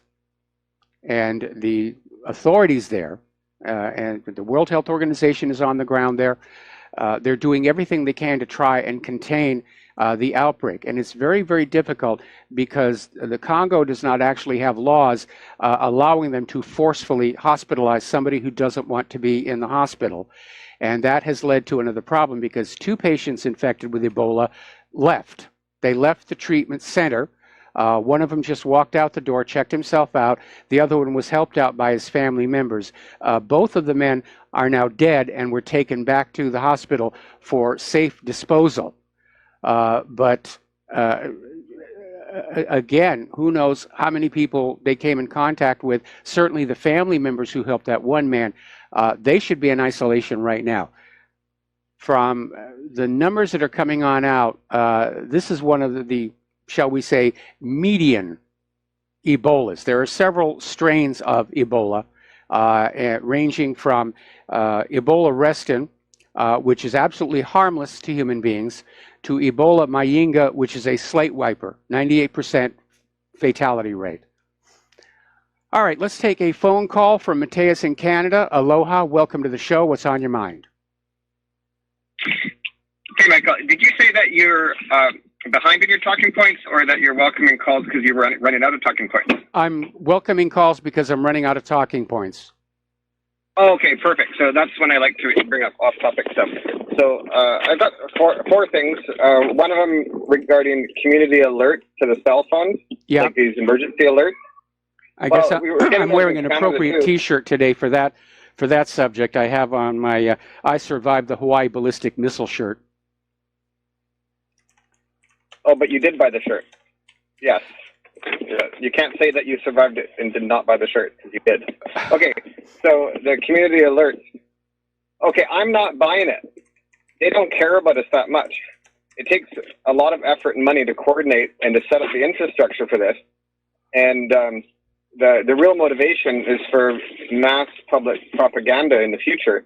Like, I can see, I'm like slightly joking, but slightly serious here. In the near future, it's going to be more like citizens curfew now in effect, report to re-education, Well, anything is possible. Technology can be good or bad depending upon who's using it. But if you think about it, it wasn't that difficult to set up because the cell phone infrastructure was already there. Basically, these emergency alerts are text messages. And the same thing with the cable TV system. Now they've got dedicated hardware to break into the video and do the splash line on the top. So it wasn't that difficult to get set up.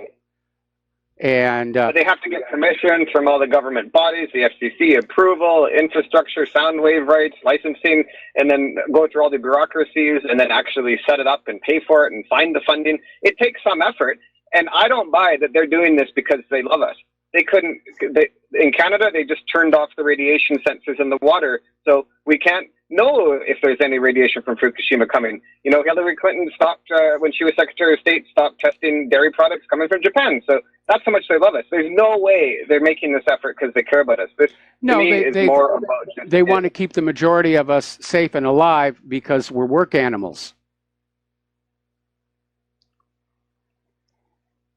Okay, well, next point, if I may. Yes. Okay, so I don't mean this to be a got you, so I'm not going to surprise you with it. Basically, I just wanted to present an opposing debate perspective on, you were talking before about how if God was real, God would have the ability to put the reality of God in the minds of men, and we wouldn't be arguing about it, we would just know the truth of it. Yes. So just for the fun of a debate, I want to defend God on this one, and I'm going to say, okay, if you had children, like, I'm assuming you wouldn't force atheism on them. You'd probably let them have freedom of thought and religion, and if they decided that they wanted to be Christian, you would let it happen. Is that correct? If I'd been fortunate enough to have children, yes, I would have let them choose for themselves.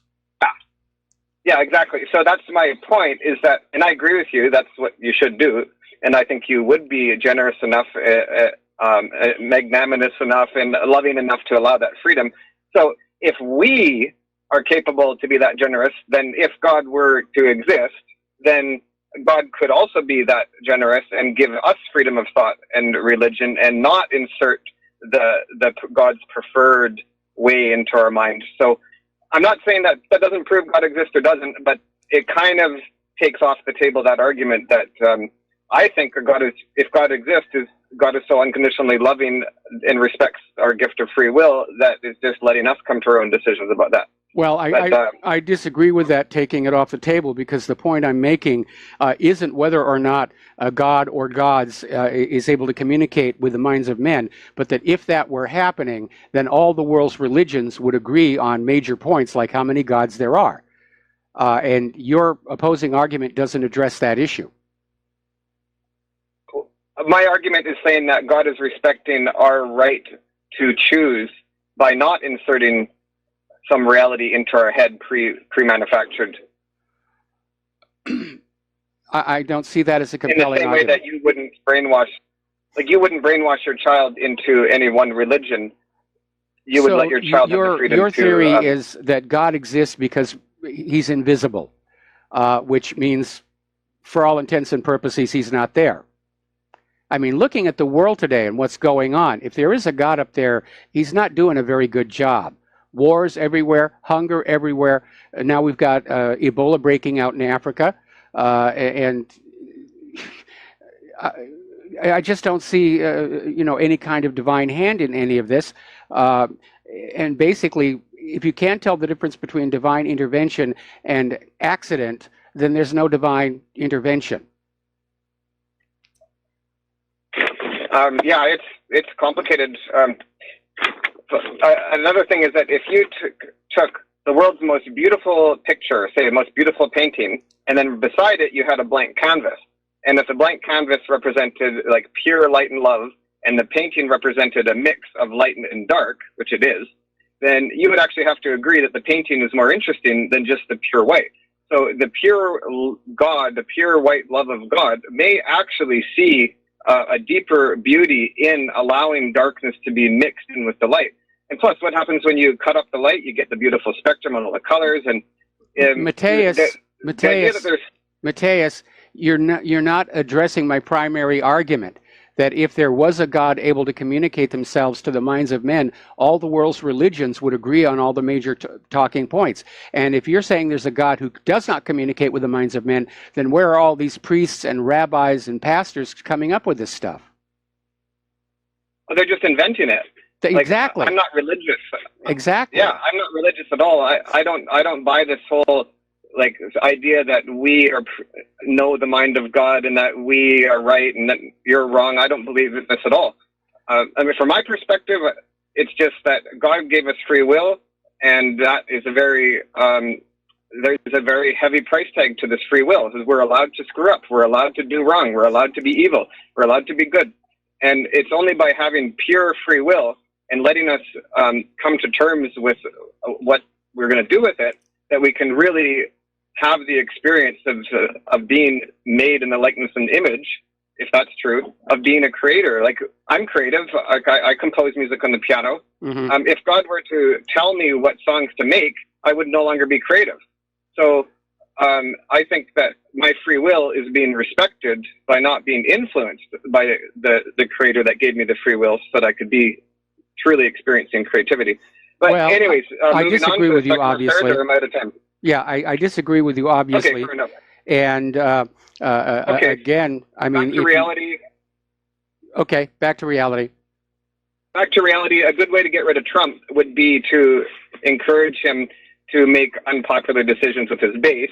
And I know this is not a new idea. I just wanted to just bring that up again, is that I'm pretty sure that one of the strategies is to try to get his close circle to trick him into doing things that are extremely unpopular. And I think it's working. I think that's part of what the problem is here, of why he's doing these things.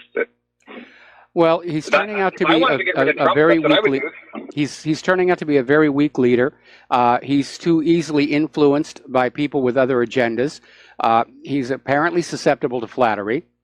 And, you know, the only reason the deep state is still trying to get rid of Trump is they're afraid of all these investigations uncovering what they've uncovered. And apparently even Fox News just covered what came out today about Hillary's emails proving that there was pay for play over at the State Department. Because for everything else, Trump is giving all of these people what they want: more wars, more money. The only thing that he's done that is still angering people is he's trying to close that border. But he needs to bring back a voter ID law. Yeah, when those last missiles were shot off, that was my line in the sand where I actually realized, okay, Trump's got to go. And so they won. His enemies won. They tricked him into doing things that even supporters like me, I was a strong supporter. Okay, well, Mateus, I got to let you go. We got to take a break for commercials. I got more callers waiting on the line. Thank you very much for calling in, and we'll be right back. Aloha, America. Welcome back to our show. And before we get back to the phone lines here, I do want to fit a couple more stories in here. President Trump has just gutted Planned Parenthood. Basically, he plans to cease Title X family funding to all clinics who provide abortions. And this is expected to yank $50 million away from Planned Parenthood. And, of course, the liberals are out there screaming a woman's right to an abortion. The problem is Planned Parenthood doesn't allow you to plan. They're in one business, and that's providing abortions. You know, girls who come in who are pregnant, who are thinking about carrying to term and possibly having adoption. No, they're actually encouraged. No, just go ahead and get an abortion. And then, of course, we know what they're doing with those aborted fetuses as well. I find it amazing that the liberals are supporting abortion of American babies, for the most part. At the same time, they're bringing in illegal immigrants and refugees across the border. Both liberal causes. All right, back to the phone lines here. Glenn in California, thank you for waiting. Aloha, what's on your mind? Hi, Michael. Just one brief trip back into La La Land before I get to my point. They can't even agree within the same religion.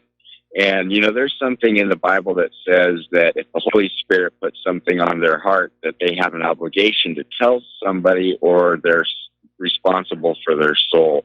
So your argument, I mean, just in and of itself is I mean, it stands on its own 2 feet.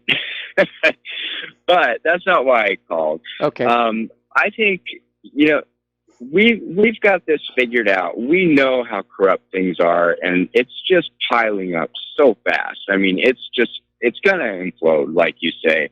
And it's really time to take your blueprint for the new America and really do something serious about it. Start a web page so that the oligarchs don't sweep in like they did in the Soviet Union when it collapsed. You know, if we have a good plan ready with solid thinkers like Cynthia McKinney, Ron Paul, you know, diversity too, like the founding fathers had, where they had the Federalists and the Anti-Federalists, and they were writing papers back and forth, different ideas. Lots of thought was going into this thing.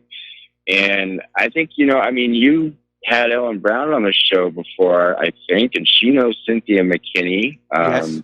You know Ryan Dawson. Oh, yes. You know, Good we friend. need to get this going. Yeah. Well, I've been trying to work a little bit on Blueprint for the New America, and I've written a good deal of it. It needs a lot more work. Unfortunately, that takes a lot of time that I just don't have. I work on the website and the radio show. That takes up about 8 or 9 hours every day. Plus, I'm a roadie for Claire's 2 choirs, and doing that, managing that website, takes up more time. And of course, while Claire's back is healing, I'm doing all the housework as well. And I'm not trying to play for sympathy here or anything, but I want you to know I haven't just dropped the idea and dropped the project. It is out there on the hard drive, and at some point I do hope to complete it and you know, get it on out there. But it's time for people to start thinking. It is. And, you know, I've got one idea that I think really needs to go into it, which is that, you know, if we do hold on to the original one, which I think we need to, at least up until the, you know, to the original Bill of Rights, is that Congress shall pass no law that abdicates its rights or responsibility, you know, that are ascribed to it by the Constitution to any other branch of the government or to a private entity. You know, this is a big problem. This is, you know, and that's just one thing I think is really important. Of course, we need to get rid of the 16th Amendment, and I think it would be good to have some sort of law if we keep the laws that we do have, you know, in structure, is that until we reach a sane level of legality, that for every law that they pass, they'd be required to repeal 2. Well, you do that long enough, and eventually you have 0 laws. But the problem is that what the Congress has done is already unconstitutional. And I'm surprised that some public interest group isn't already taking this up to the Supreme Court, that Congress cannot simply give away a blank check for war to the president, that Congress has to decide each and every war. But this government, going back 100 years, has been acting outside the Constitution and the Bill of Rights. They did it when they created the Federal Reserve, because the Constitution has to explicitly give the government a right or an authority for that to happen. And one thing that is not in the Constitution is the ability of the Congress to you know, turn the Treasury functions over to a private bank. That was pure corruption, plain and simple. And so you can design a really good government, and you can design one that tries to hold down the corruption and the abuse of power like Thomas Jefferson did. But ultimately, it's only as good or bad as the people who get into power. And unfortunately, we have a lot of bad people in power. Anyway, Glenn, got to let you go. Got another commercial break here, and we'll be back with more phone calls. And aloha, America. Welcome back to our show. We're going to go right back to the phones to Joe in Tennessee. Aloha, Joe. Welcome to the show. What's on your mind? Hey, Mike. You know, I'm coming to the conclusion that we're living in the apocalyptic age, which is really, if you look at the Greek translation, it means revealing the secrets. And I think that Trump is an agent of this apocalypse time that we're living in, or epoch or era. I mean, you watch the news now, and you can just spot the Operation Mockingbird talking heads. Yes. I mean, can this be contained? I mean, as a 9/11 truther and Waco activist, and you know, the whole 20 years of scandal of the FBI, this is amazing. I mean, I'm just so, even though Trump's disappointed me in a lot of things, what we're seeing is so historic. Do you ever think you'd see the day when these people are on the ropes like this? I mean, any day now, one of them's going to pull the Samson option and say, if you're going to take me down, I'm taking the whole thing down with me. This is unbelievable.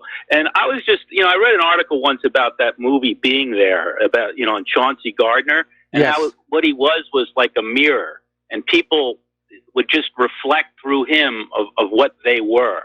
And every time I see somebody on TV like running down Trump, like Schumer or Comey, and if you listen to what they say, they're really telling you who they are. Yes. When they accuse Trump of something, it's them. It's unbelievable. It's so accurate, too. It's like for some reason, the apocalyptic spirit or something makes them reveal themselves to you. You just have to know the key to what to look for. It is just so amazing what we're living through right now. I just wanted to, and I'm so happy about it. I mean, I'm really upset with Trump about the Syria thing. I mean, I'm glad it was contained. I'm very happy about North Korea. Hopefully that works out. But this FBI stuff is just totally worth the price of admission. I'm just so, after what they did with 9/11. And I was listening to the previous caller talk about the Constitution and everything. I'm kind of beyond the Constitution. I mean, a constitutional country 9/11s don't happen in a constitutional country. I mean, to have the FBI, the CIA, the government pull that kind of stunt, it's like these guys that talk about auditing the Federal Reserve. Oh, audit them. Did they kill presidents? You come in with stealth helicopters and arrest them in the middle of the night. You can't audit people it's like you don't understand what you're up against. Yes. And this is what I'm hoping for with Trump. I've always said you got to give him 2 years to get his people in power. You got to get it, and with what's going on with the deep state now, the possibility of him being a true patriot, renegade, constitutionalist is still there. I've not given up on him. Well, Anyway, if we see it come to pass, and I'd like to see it come to pass, I'd like to see Trump put on his presidential brass knuckles and start running the place the way he promised he was going to run it back on the campaign trail. And if he does, I'll be the first to apologize and say, I'm sorry I lost faith in you during the first 2 years. But we'll wait and see what happens. But you are absolutely correct. It looks like this cancer of corruption is breaking into view. We in the independent media, we have to keep those stories out there. The corporate media is still trying to protect Hillary Clinton because I think they understand if that whole mess with the Clinton Foundation and the email server and espionage and all of that starts coming on out, it could, in fact, bring the entire federal government crashing down. The American people just really, they have a point they won't cross over. And we don't know where that point is, but my gut is telling me we're getting close there. Some of the people I talk to in real life, they're actually starting to get angry when they talk about what's going on in this country. And that's a healthy sign, I think. Do you think they can contain it without it going into the 9/11s and the Wacos and the Levon Finnegans and the Oklahoma Cities? That's what I'm looking for. I don't want it to just end with the Clintons. I want it to go into the Bushes and Obama and JFK we need a total house clean. And that's what I'm hoping for with the whole apocalyptic age. And that's my point, is that there's more going on here. To just watch, to witness it on TV, to watch these people expose themselves, to just know what to look for. And once you look and you see it, it's like the key to everything. Yes. They just expose themselves on the Senate floor for the world to see. It's kind of funny. The other thing I wanted to comment on was, I think it was 10 years ago, I was coming into Honolulu on a cruise ship when that earthquake hit. Yes. And I remember. I'm thinking back on that. It seems like, and now with all this stuff going on with that volcano, I'm just wondering if it was 9 years ago or 10 years ago. But so you're talking about the Fukushima quake? No, the quake. It was like 10 years ago in Honolulu, and because I was coming in, I was working for Pride of Aloha. Yeah. And we were coming in, and I thought we were going to crash astern because the ship started vibrating so much. But then we had like cameras in the engine room. I could see all the lights going out in Honolulu because it was like 6:30 in the morning or something.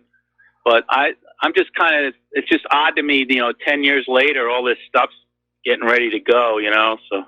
Well, wish you guys actually, the best the out there. quake you're talking about actually took place on the Big Island, and for some reason, the power stations here on Oahu, they have quake alarms, and the quake was strong enough to trip them and shut down the electric grid.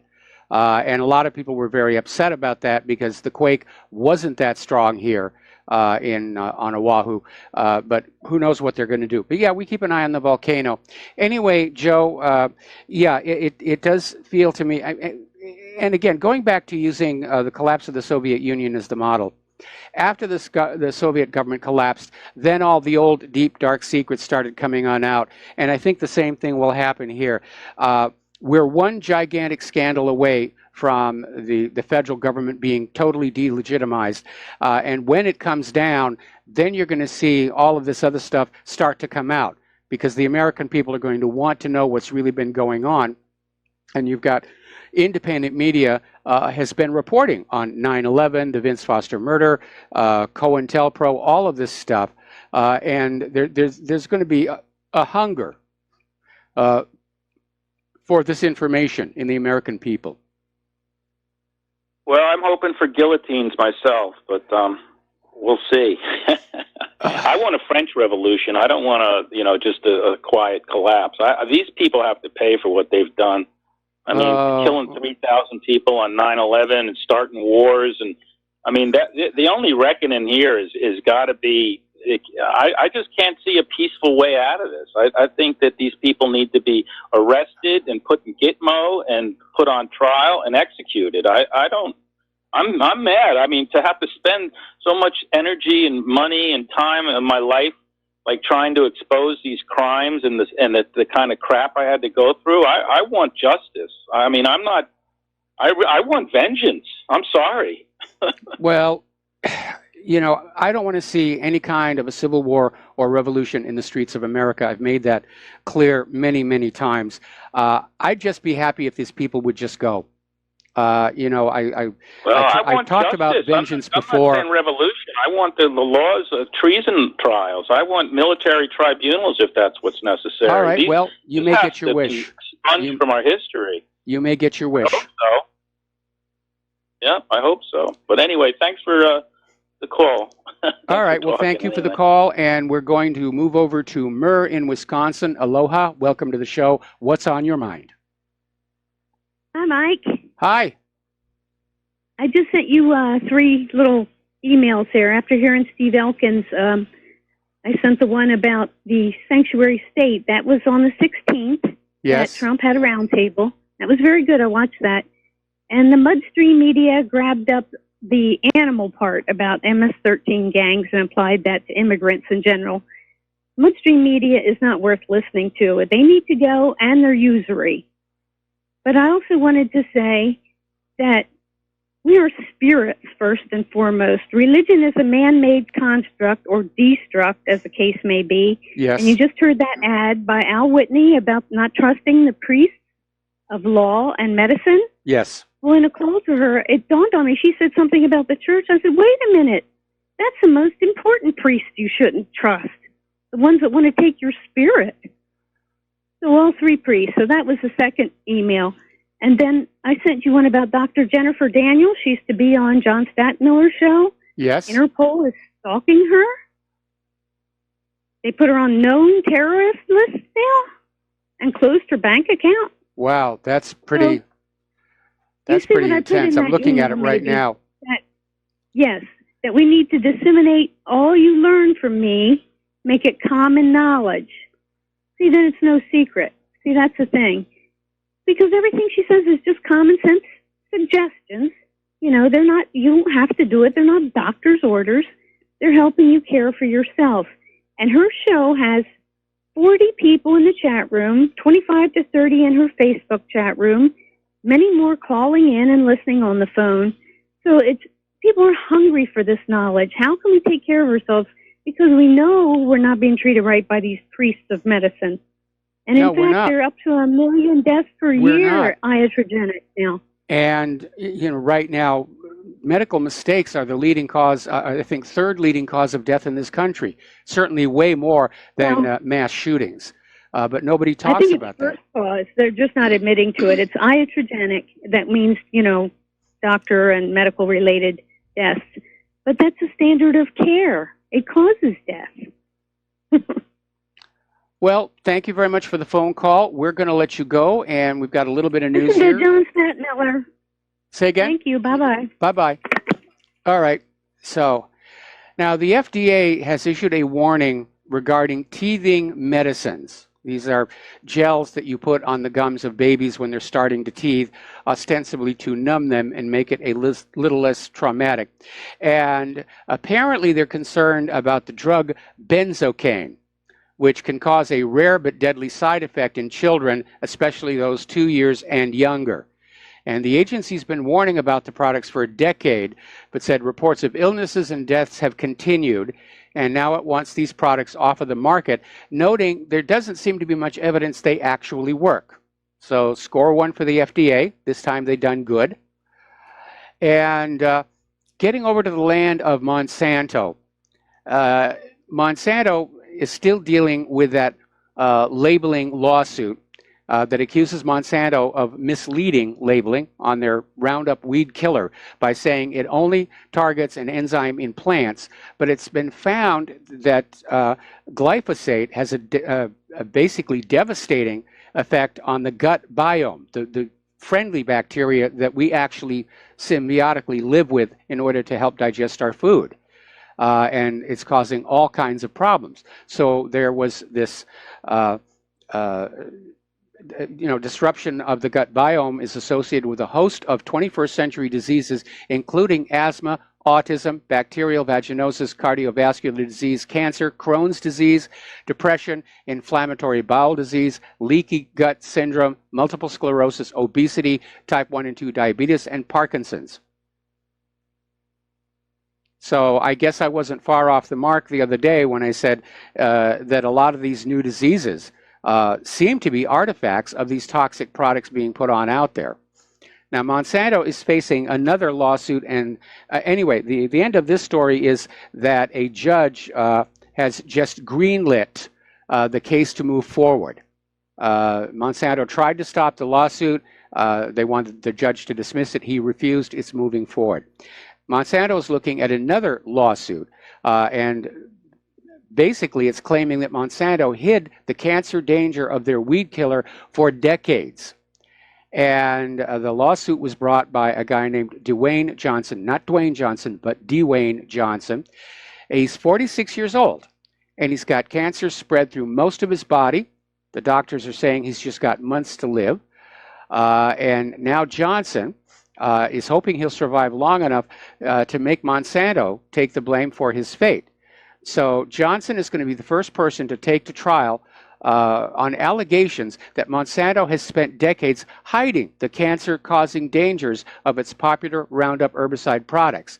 And his case just got a major boost. Last week, Judge Curtis Kamau issued an order clearing the way for jurors to consider not just scientific evidence related to what caused Johnson's cancer, but allegations that Monsanto suppressed evidence of the risks of its weed-killing products. Kamau ruled the trial will proceed, and a jury will be allowed to consider possible punitive damages, and that's where the big money comes on in. Now, I think it was on Monday we were talking about how children living in base housing on a military base were just coming down with all kinds of serious illnesses. And it turned out that the base had just had a very careless and reckless policy of dealing with their toxic waste, and they had just buried it in this field, and everybody forgot about it. And then this housing division of officers' quarters was built on top of it. And the kids are outside, they're playing in the dirt, they're playing in the mud like kids want to do.